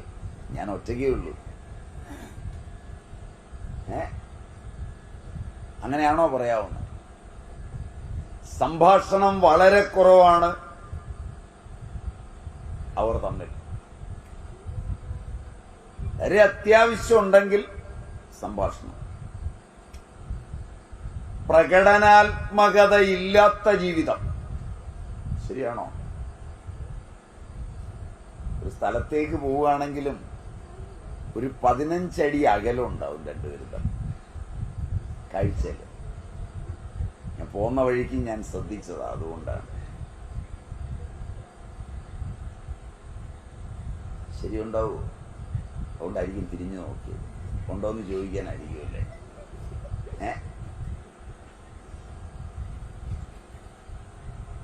ശരി പോലെ ഉണ്ടോ? ശരിയാണ്. നേരെ മറിച്ച് ആധുനിക ജീവിതം എടുത്താൽ എത്രമാത്രം സംഭാഷണമാണ് നടക്കുന്നത്. സുറ്റു എത്ര മണിക്കൂർ.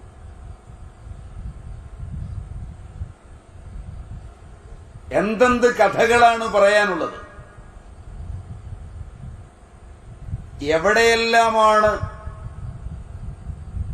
ആലിംഗനബദ്ധരായി തന്നെ യാത്ര ചെയ്തത്. Am I right? എത്ര സ്ഥലത്താണ് ഒന്നിച്ചിരുന്നത്.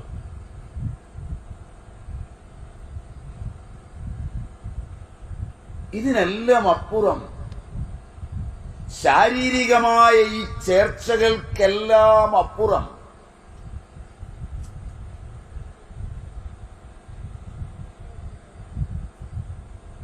വല്ലാത്തൊരകലം മനസ്സുകൾ തമ്മിലുണ്ടോ? ഇതാണ് എൻ്റെ അന്വേഷണവും പഠനവും ചോദ്യവും. ഉത്തരം ചെറുപ്പക്കാർക്ക് പറയാവുന്നതാണ്.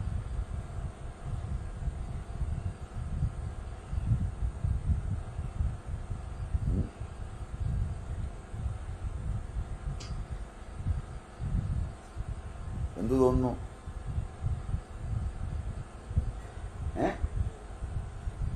ഉണ്ടെന്ന് തോന്നുന്നോ?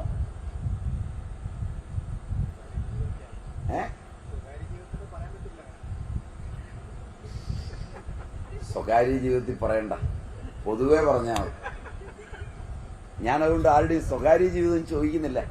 നിങ്ങൾ പൊതുവെ ഇന്ന് കാണുന്ന ജീവിതം വെച്ച് പറഞ്ഞാൽ മതി.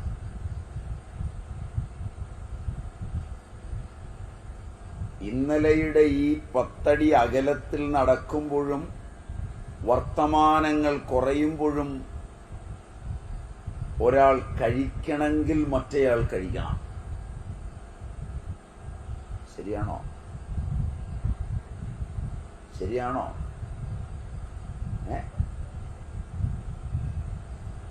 അകന്ന ശരീരങ്ങൾക്കപ്പുറത്തേക്ക് ബലിഷ്ഠവും അടുത്തതുമായൊരു മനസ്സുണ്ടാവുക, ചേർന്ന ശരീരങ്ങൾക്കെല്ലാം അപ്പുറം അകന്ന മനസ്സുണ്ടാവുക.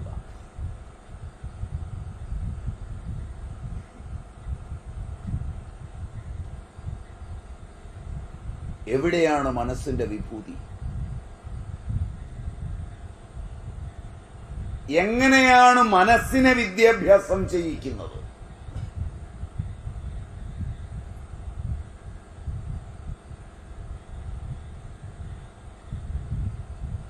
ഏതൊന്നാണ് മനസ്സിന്റെ വിദ്യാഭ്യാസ ലോകങ്ങളിലേക്ക് കടന്നു ചെല്ലുന്നത്?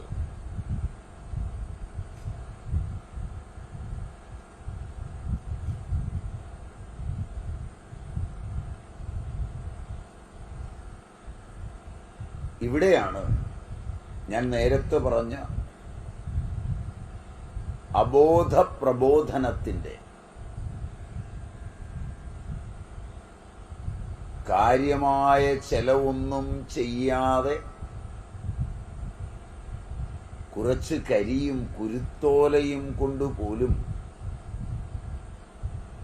മനസ്സിന്റെ ദുർഭഗങ്ങളായ ലോകങ്ങളെ ബോധ്യപ്പെടുത്തി ശമിപ്പിക്കുവാൻ, അറിയാതെ ശമിപ്പിക്കുവാൻ കഴിയുന്ന അനുഷ്ഠാന കലകളുടെ ലോകമുണരുന്നത്.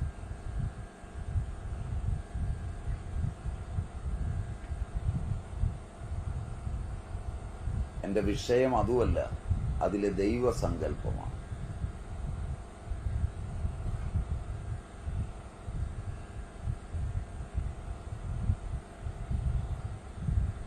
നീന്തലറിയുന്നവരുണ്ടോ? ആദ്യമായിട്ട് നീന്തൽ പഠിക്കുകയും നീന്തുകയും ചെയ്തിട്ട് വീട്ടിൽ വന്ന് പായിൽ കിടക്കുമ്പോൾ നിങ്ങളുടെ കോശങ്ങൾ നീന്തുന്നതായി തോന്നിയിട്ടുണ്ടോ? ചോദ്യം മനസ്സിലായില്ല.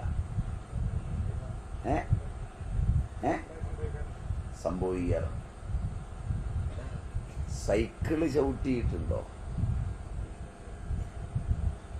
1 മണിക്കൂറൊക്കെ ആവേശം കൊണ്ട് പഠിക്കുന്ന കാലത്ത് സൈക്കിൾ ചവിട്ടിയിട്ട് വീട്ടിൽ വന്നിരിക്കുമ്പോഴും കിടക്കുമ്പോഴും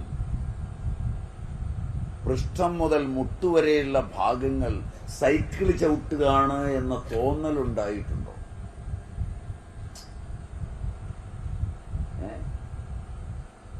ഉണ്ടോ? ബ്രെയിനിലല്ലാതെ നിങ്ങളുടെ തുടകളില്, കോശങ്ങളില് ബ്രെയിനോളം പൂർണ്ണമായ ഒരു ബോധപ്രക്രിയയുടെ തലമുണ്ടോ?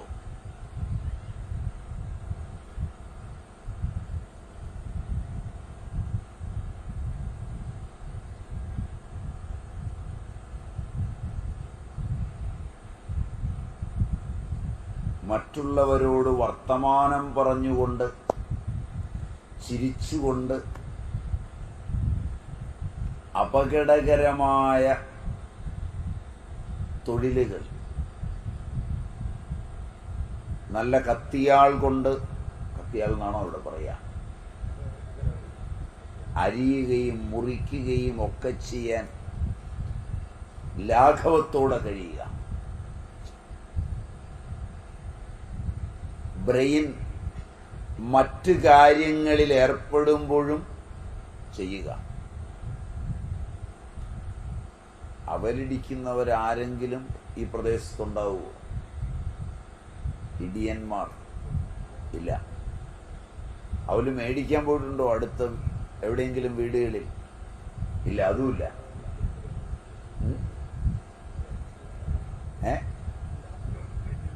നെല്ല് തിളപ്പിച്ചിട്ട് അതിനെ ഇടിക്കുമ്പോൾ ഒരു സ്ത്രീ ഇടിക്കുന്നിടത്ത് തൂത്തിടുകയാണ്. ഭർത്താവാണ് കൊലക്ക പ്രവർത്തിപ്പിക്കുന്നത്. തൂത്തിട്ടുകൊണ്ട് കുട്ടിക്ക് മുല കൊടുക്കുകയാണ്. ആ സമയത്ത് മുല കുടിക്കുന്ന കുട്ടി മടിയിലും അവല് തൂത്തിടുന്നതും ഭർത്താവ് ഒലക്ക ജലിപ്പിക്കുകയും ചെയ്തുകൊണ്ടിരിക്കുമ്പോൾ അവല് മേടിക്കാൻ വന്നവർ കളന്നു കൊടുക്കുകയും പണം വാങ്ങുകയും അതിനിടയിൽ തൂത്തിടുകയും അവരോട് വർത്തമാനം പറയുകയും അതിനിടയിൽ ബോറടിക്കുന്ന ഭർത്താവിനോട് ഇടയ്ക്കിടെ വഴക്കടിക്കുകയും ഒക്കെ ചെയ്യുമ്പോൾ കൈക്ക് സംരക്ഷണം കൊടുക്കുന്ന ബുദ്ധി ഏതാണ്?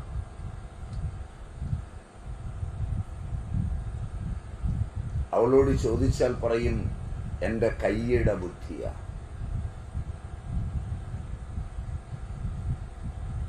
വിരൽത്തുമ്പിലെ ദേവതയെ, ദൈവത്തെ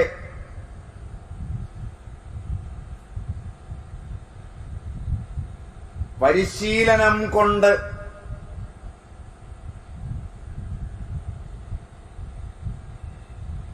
പൂർണ്ണമാക്കി നിർത്തുമ്പോൾ തന്റെ മസ്തിഷ്കത്തെ വേറെ വഴിക്ക് വിടാൻ കഴിയില്ല.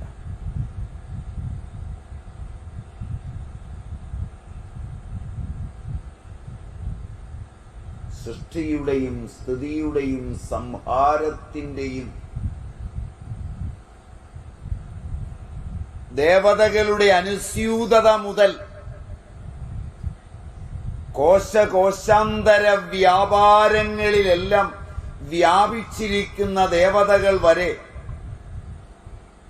അനന്തമായ ബുദ്ധി, അനന്തമായ ദേവതകളുള്ള 33 കോടി ദേവതകളുടെ ഇരിപ്പിടമായ ശരീരത്തിലെ ദേവതാവിജ്ഞാനത്തെ അനുഷ്ഠാനങ്ങളിലൂടെ, ആചാരങ്ങളിലൂടെ സമ്യക്കായി സംയോജിപ്പിച്ച് സാമൂഹിക രചന നടത്തുവാൻ ശ്രമിച്ച ഭാരതീയ പൗരാണികതയുടെ ഒസ്യത്താണ് അനുഷ്ഠാന കലകളെല്ലാം.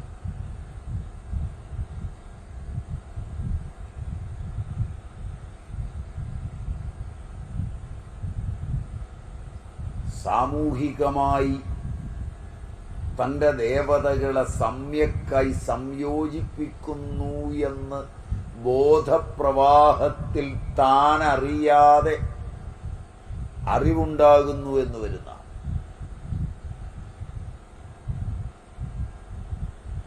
മനസ്സിലായില്ലെങ്കിൽ ഉദാഹരണവുമാകാം. മനസ്സിലായി എന്ന് വിചാരിക്കുന്നു.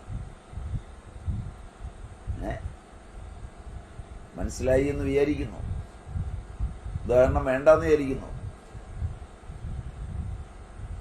അനക്കമില്ലത് നല്ലോണം മനസ്സിലായില്ല. ചില ആളുകള് ഒരു സ്ഥലത്തൂടെ നടന്നു പോയി കഴിഞ്ഞാൽ, അല്ലെങ്കിൽ ഒരു കാര്യം ചെയ്താൽ, ആ ചെയ്യുന്ന വസ്തു പെട്ടെന്ന് സൃഷ്ടിക്കപ്പെടും. വീട്ടിൽ തന്നെ പല കുട്ടികളുണ്ടെങ്കിൽ ചില കുട്ടികൾ ചില കാര്യങ്ങൾ എടുത്തു കഴിഞ്ഞാൽ അത് ഭംഗിയാവും.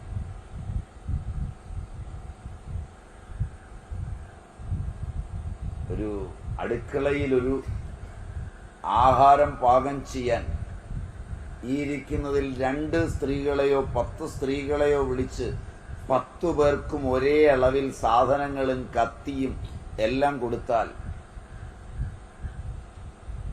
10 പേരും വെക്കുന്ന അവിയലിന് 10 സ്വാദായിരിക്കും.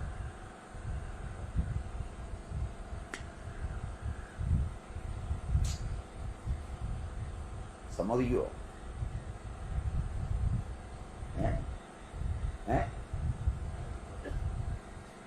വെള്ളരിക്കയും മാങ്ങയും പടവലങ്ങയും പാവക്കയും ഒക്കെ അരിഞ്ഞ് അവിയൽ വെക്കുമ്പോൾ എല്ലാവർക്കും കൊടുത്തത് ഒരേ പച്ചക്കറി, ഒരേ വെളിച്ചെണ്ണ, ഇതൊക്കെ ആയിട്ടും സ്വാദിൽ വ്യത്യാസം വരുമെന്ന് നിങ്ങൾ പറഞ്ഞാൽ അവിയലിൽ ഒരു ഭൗതികേതര സംഭവമുണ്ടോ?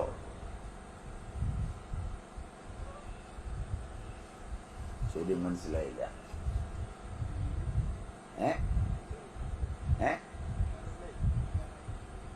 ഉണ്ട്, വ്യത്യാസം വരും.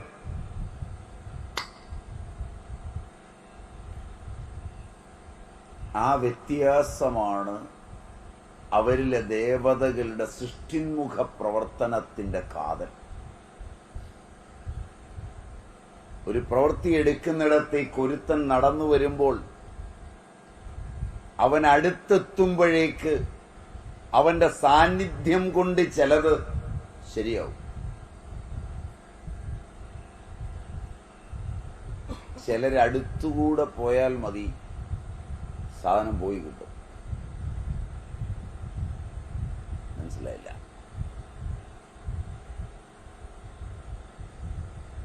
അപ്പോ സൃഷ്ടിയുടെ രഹസ്യം ഒളിഞ്ഞിരിക്കുന്ന ദേവതകളുടെ സാന്നിധ്യമുള്ള മനുഷ്യ ശരീരവും മനസ്സും ബുദ്ധിയുമുണ്ട്.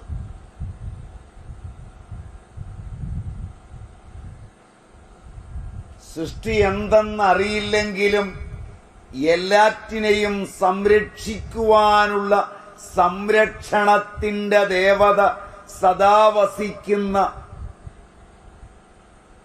ശരീരവും മനസ്സും ബുദ്ധിയുമുള്ളവരുണ്ട്. എന്തും അവർ സംരക്ഷിക്കും.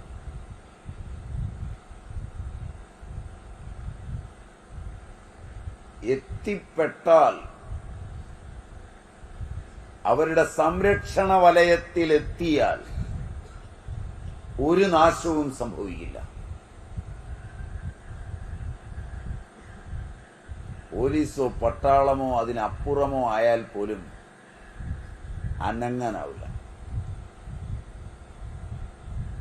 ജനാധിപത്യവും നിയമവും കോടതിയും ഒന്നും തൊടാൻ അനുവദിക്കാത്ത ആയിരം കുറ്റവാളികൾ ലോകത്തുണ്ട്. എക്കാലത്തും ഉണ്ടായിട്ടും. Is it true?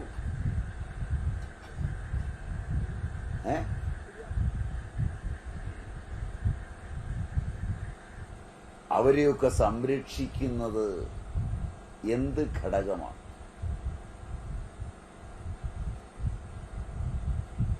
നിയമത്തിന് മൂക്കിന് താഴെ സംരക്ഷണത്തിന്റെ കവചവും തീർത്ത് ജീവിക്കുക. പത്രങ്ങൾ എഴുതിയിട്ടോ നിങ്ങൾ സമരങ്ങൾ നടത്തിയിട്ടോ ഒരു കാര്യവും ഉണ്ടാവില്ല. സംരക്ഷണത്തിന്റെ ദേവതകൾ അവരിൽ സജീവമാണ്.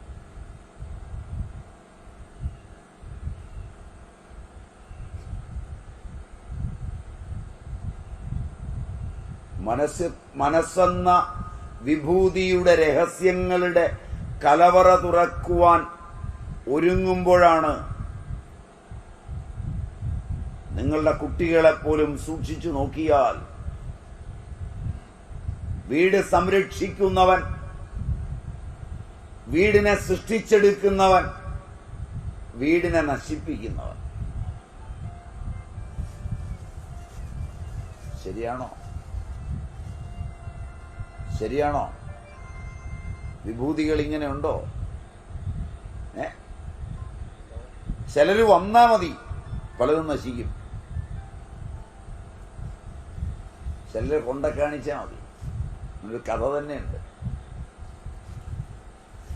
നാട്ടില് ശനിപ്പഴ എന്ന് പറയും ഇങ്ങനെയുള്ളവൻ. ഇവിടെ അങ്ങനെയാണോ പറയുന്നതെന്ന് വിചാരിക്കുന്നു.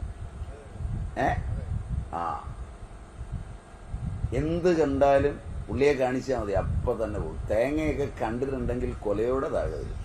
കയറാനൊന്നും ആള് പോകണ്ട. മനസ്സിലായില്ല? ഇങ്ങനെയായി നാട്ടിലൊരു സഹൃദയൻ തീരുമാനിച്ചു. പാടത്ത് മുഴുവൻ കള കയറി കിടക്കുകയാണ്. ഒന്ന് കൊണ്ടുപോയി കാണിച്ചാൽ അത് കരിഞ്ഞാൽ പറിക്കാതിരിക്കുക. അതിൻ്റെ ഇടയിലൊരു കുറച്ച് നെല്ലുണ്ട്. കൂട്ടിക്കൊണ്ടുപോയി അവിടെ കൊണ്ടുപോയപ്പോൾ ഇയാൾ നോക്കിയത് തിരിച്ചാണ്. എൻ്റെ ഗോപാലകൃഷ്ണ, കാര്യം മുഴുവൻ കളയാണെങ്കിലും അതിൻ്റെ ഇടയിൽ നിൽക്കുന്ന ആ നെൽക്കതിരിൻ്റെ ഒരു ഊർജം അവിടെ കഴിഞ്ഞു.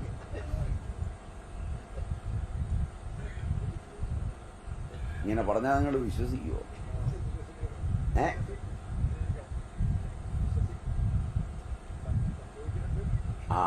ഇങ്ങനെ ചില മനസ്സുകൾ. ദേവതാ വിജ്ഞാനമല്ലെങ്കിൽ ദൈവമെന്ന പദത്തെ എടുത്തു പഠിക്കാൻ തുടങ്ങുമ്പോൾ മനുഷ്യകോശങ്ങളിൽ നിറഞ്ഞിരിക്കുന്ന വിവിധങ്ങളായ വിഭൂതികളോടുകൂടിയ ചൈതന്യവത്തായ ബൗദ്ധിക സ്രോതസ്സുകളുണ്ട്. സമയം തൈ 8:20 എത്ര വരെയാ?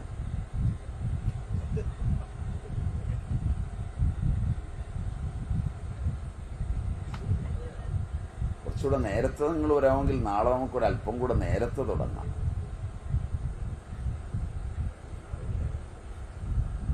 ഒരു 6-6:30 ആകുമ്പോൾ തുടങ്ങിയാൽ 6 വരെ ആയിരിക്കും നാളത്തെ ബന്ദ്. ഒരു 6:30 തുടങ്ങാം.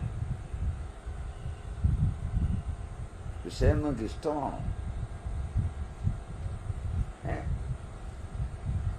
ഈ വിഷയത്തിന് രസമുണ്ടോ?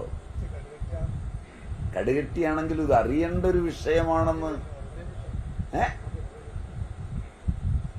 ഇങ്ങനൊരു വിഷയം അറിയുന്നത് നല്ലതാണ്. ഞാൻ തുടങ്ങിയത് പിള്ളേരുടെ പോഗോയിലാണ്. അവരുടെ മനസ്സിലെ ഈ ദേവതാ ചൈതന്യങ്ങളെ ആവാഹിച്ചു മാറ്റി അവിടെ വികലങ്ങളായ ദുർദേവതകളെ പ്രതിഷ്ഠിക്കുമ്പോൾ മനസ്സ് വികലമായിത്തീരും, ബുദ്ധി വികലമായിത്തീരും. അതുകൊണ്ട് അച്ഛന്റെയും അമ്മയുടെയും അധ്യാപകന്റെയും രക്ഷശിക്ഷകന്റെയും ഒക്കെ കടമ, സന്യാസിയുടെയും ബ്രഹ്മചാരിയുടെയും ഒക്കെ കടമ ഈ ലോകത്തെ മനസ്സുകളെ ഉത്തമമായ മാർഗത്തിൽ ചരിപ്പിക്കുകയാണ്.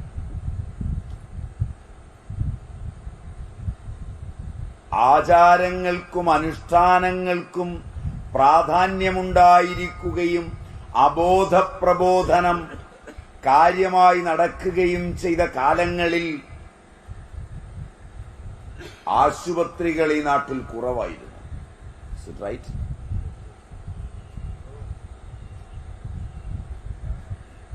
എൻ്റെ ഓർമ്മ ശരിയാണെങ്കിൽ ഒരു 25-30 കൊല്ലം മുമ്പ്, എന്തിന് ഒരു 50 കൊല്ലം മുമ്പ് എടുത്താൽ 2 മെന്റൽ ഹോസ്പിറ്റലേ കേരളത്തിലുള്ളൂ. ഊളംപാറയും കുതിരവട്ടം. മൂന്നാമതൊരെണ്ണം ഇല്ല. ശരിയാണോ?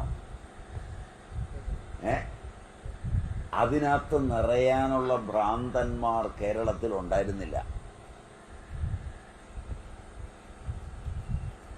ആലോചിച്ച് നോക്കുക. ഇന്ന് 32 സൂപ്പർ സ്പെഷ്യാലിറ്റി സൈക്കാട്രിക് ഹോസ്പിറ്റലുകൾ മാത്രമുള്ളത്. കുട്ടികളുടേത് മുതൽ ഐക്കോൺസ് മുതൽ.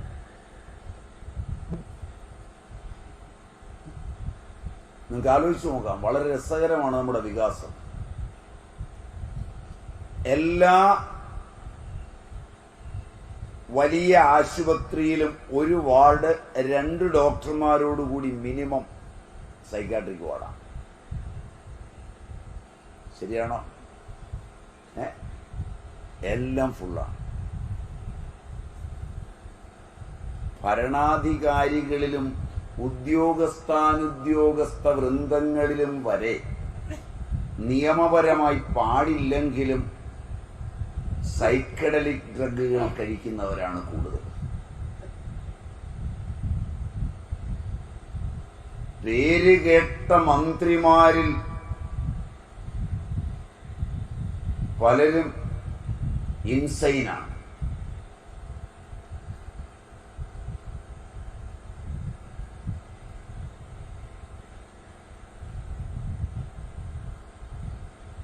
ഒരു നിൽക്കാൻ പാടില്ലെന്നൊക്കെയാണ് നിയമം. റൈറ്റ്?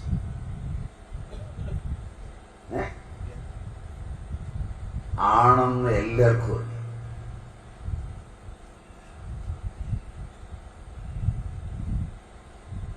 ഇവിടെയാണ് നമ്മൾ ഇന്ന് നിൽക്കുന്നത്.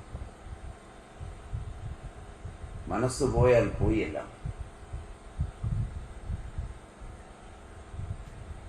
വഴക്കുണ്ടാക്കുമ്പോഴും കളിക്കുമ്പോഴും ചിരിക്കുമ്പോഴും കൂട്ടുകൂടുമ്പോഴുമെല്ലാം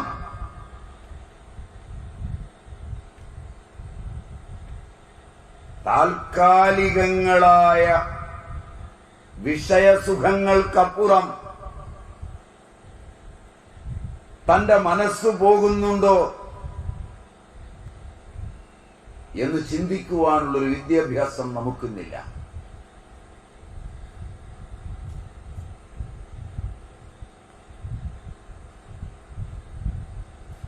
ബ്രാൻഡഡ് വസ്ത്രങ്ങൾ വാങ്ങിക്കൊടുക്കുമ്പോൾ, ടിൻ ഫുഡുകൾ വേണ്ടത്ര വാങ്ങുമ്പോൾ, ഇവിടേക്കൊക്കെ വന്നോന്നറിയില്ല, ഇല്ലെന്ന് വിചാരിക്കാം, ലൈസും മറ്റുള്ളതൊന്നും ഇങ്ങോട്ട് എത്തിയിട്ടില്ല എന്ന് വിചാരിക്കാം. അപ്പൊ ഞാനിനി പറഞ്ഞെത്തിക്കണ്ട.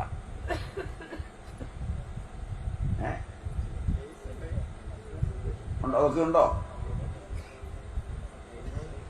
ഇലക്ട്രോണിക് വേസ്റ്റുകൾ വരെ നിറഞ്ഞ അമേരിക്കയുടെ വേസ്റ്റ് കൂട്ടിയിടുന്ന സ്ഥലങ്ങളിൽ നിന്ന് പെറുക്കിയെടുക്കുന്ന വേസ്റ്റായ ഭക്ഷണ പദാർത്ഥങ്ങളിൽ നിന്നാണ് ലോകത്തിന്റെ എല്ലാ ഭാഗങ്ങളിലേക്കും എത്തുന്ന ടിൻ ഫുഡുകളിൽ അധികവും ഉണ്ടാകുന്നതെന്ന് നിങ്ങൾ ഇനിയും അറിഞ്ഞിട്ടുണ്ടാവില്ല.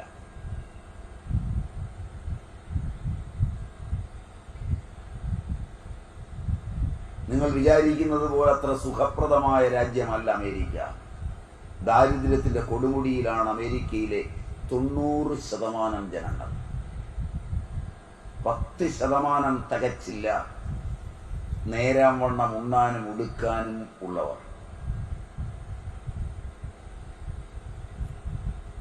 ഡോളറിനെ പൊക്കി നിർത്തുന്നതും താങ്ങുന്നതും നിങ്ങളുടെ രാജ്യമാണ്, ചൈനയാണ്. കാരണം നിങ്ങളുടെ രാഷ്ട്രീയ, സാമൂഹിക, വ്യാവസായിക മണ്ഡലങ്ങളിലെ മുഴുവൻ ആളുകളുടെയും സ്വത്ത് ഡോളറിലാണ് സമ്പാദിച്ചു വച്ചിരിക്കുന്നത്. അതിൻ്റെ വിലയിടിഞ്ഞാൽ തകരുന്നത് നിങ്ങളുടെ നേതൃത്വങ്ങളും ചൈനയുമാണ്.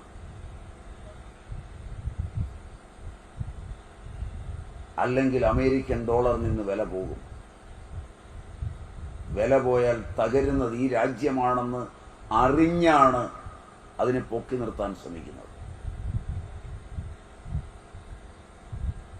തകർച്ചയുടെ കൊടുമുടിയിലാണ് അവൻ നിൽക്കുന്നത്. നല്ലൊരു ശതമാനം ആളുകൾ ഭക്ഷണ വേസ്റ്റ് പെറുക്കിക്കൊണ്ടുവന്ന് ഫാക്ടറികളിൽ ഭക്ഷണമായി ഉണ്ടാക്കി വില കുറച്ച് മാർക്കറ്റിൽ കൊടുക്കുകയാണ്. അത് കഴിച്ചാണ് ശരാശരി അമേരിക്കക്കാരനും ഇംഗ്ലീഷുകാരനും ഇന്ന് ജീവിക്കുന്നത്.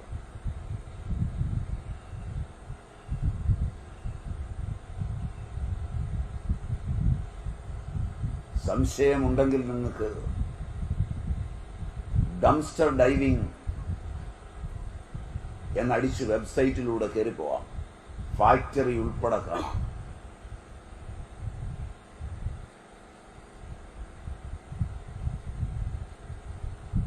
കണ്ടിട്ട് വിശ്വസിച്ചാൽ മതി.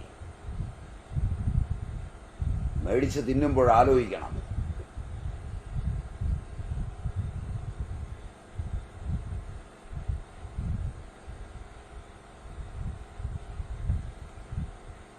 കാരണം ഭൗതികതയിലൂടെ സഞ്ചരിച്ച് മനസ്സ് തകർന്നുപോയൊരു രാജ്യത്തിന്റെ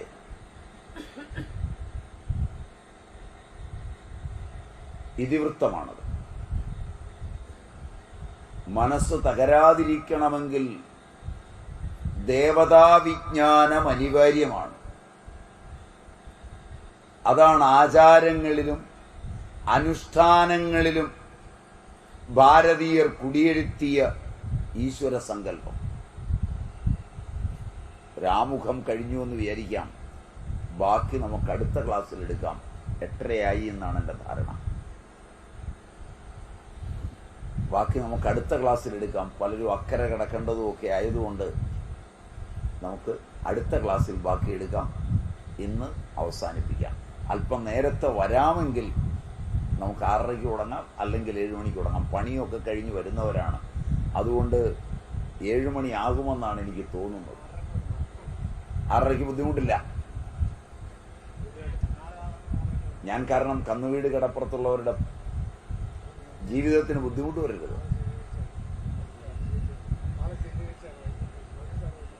ജോലിക്കാർക്കൊക്കെ ശമ്പളമൊക്കെ വാങ്ങിക്കണ്ട. വേണ്ട, 7 മണി മതി. എന്നാലും പോയി ശമ്പളമൊക്കെ വാങ്ങിക്കാനുള്ളവർ കാണും. അവനവന്റെ പണിക്കൊക്കെ പോകുന്നവരുണ്ടാവും. 7 മണി മതി.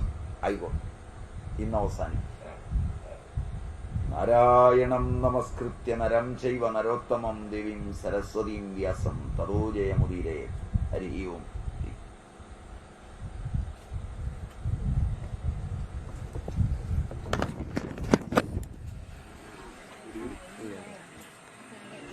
രാജേഷ്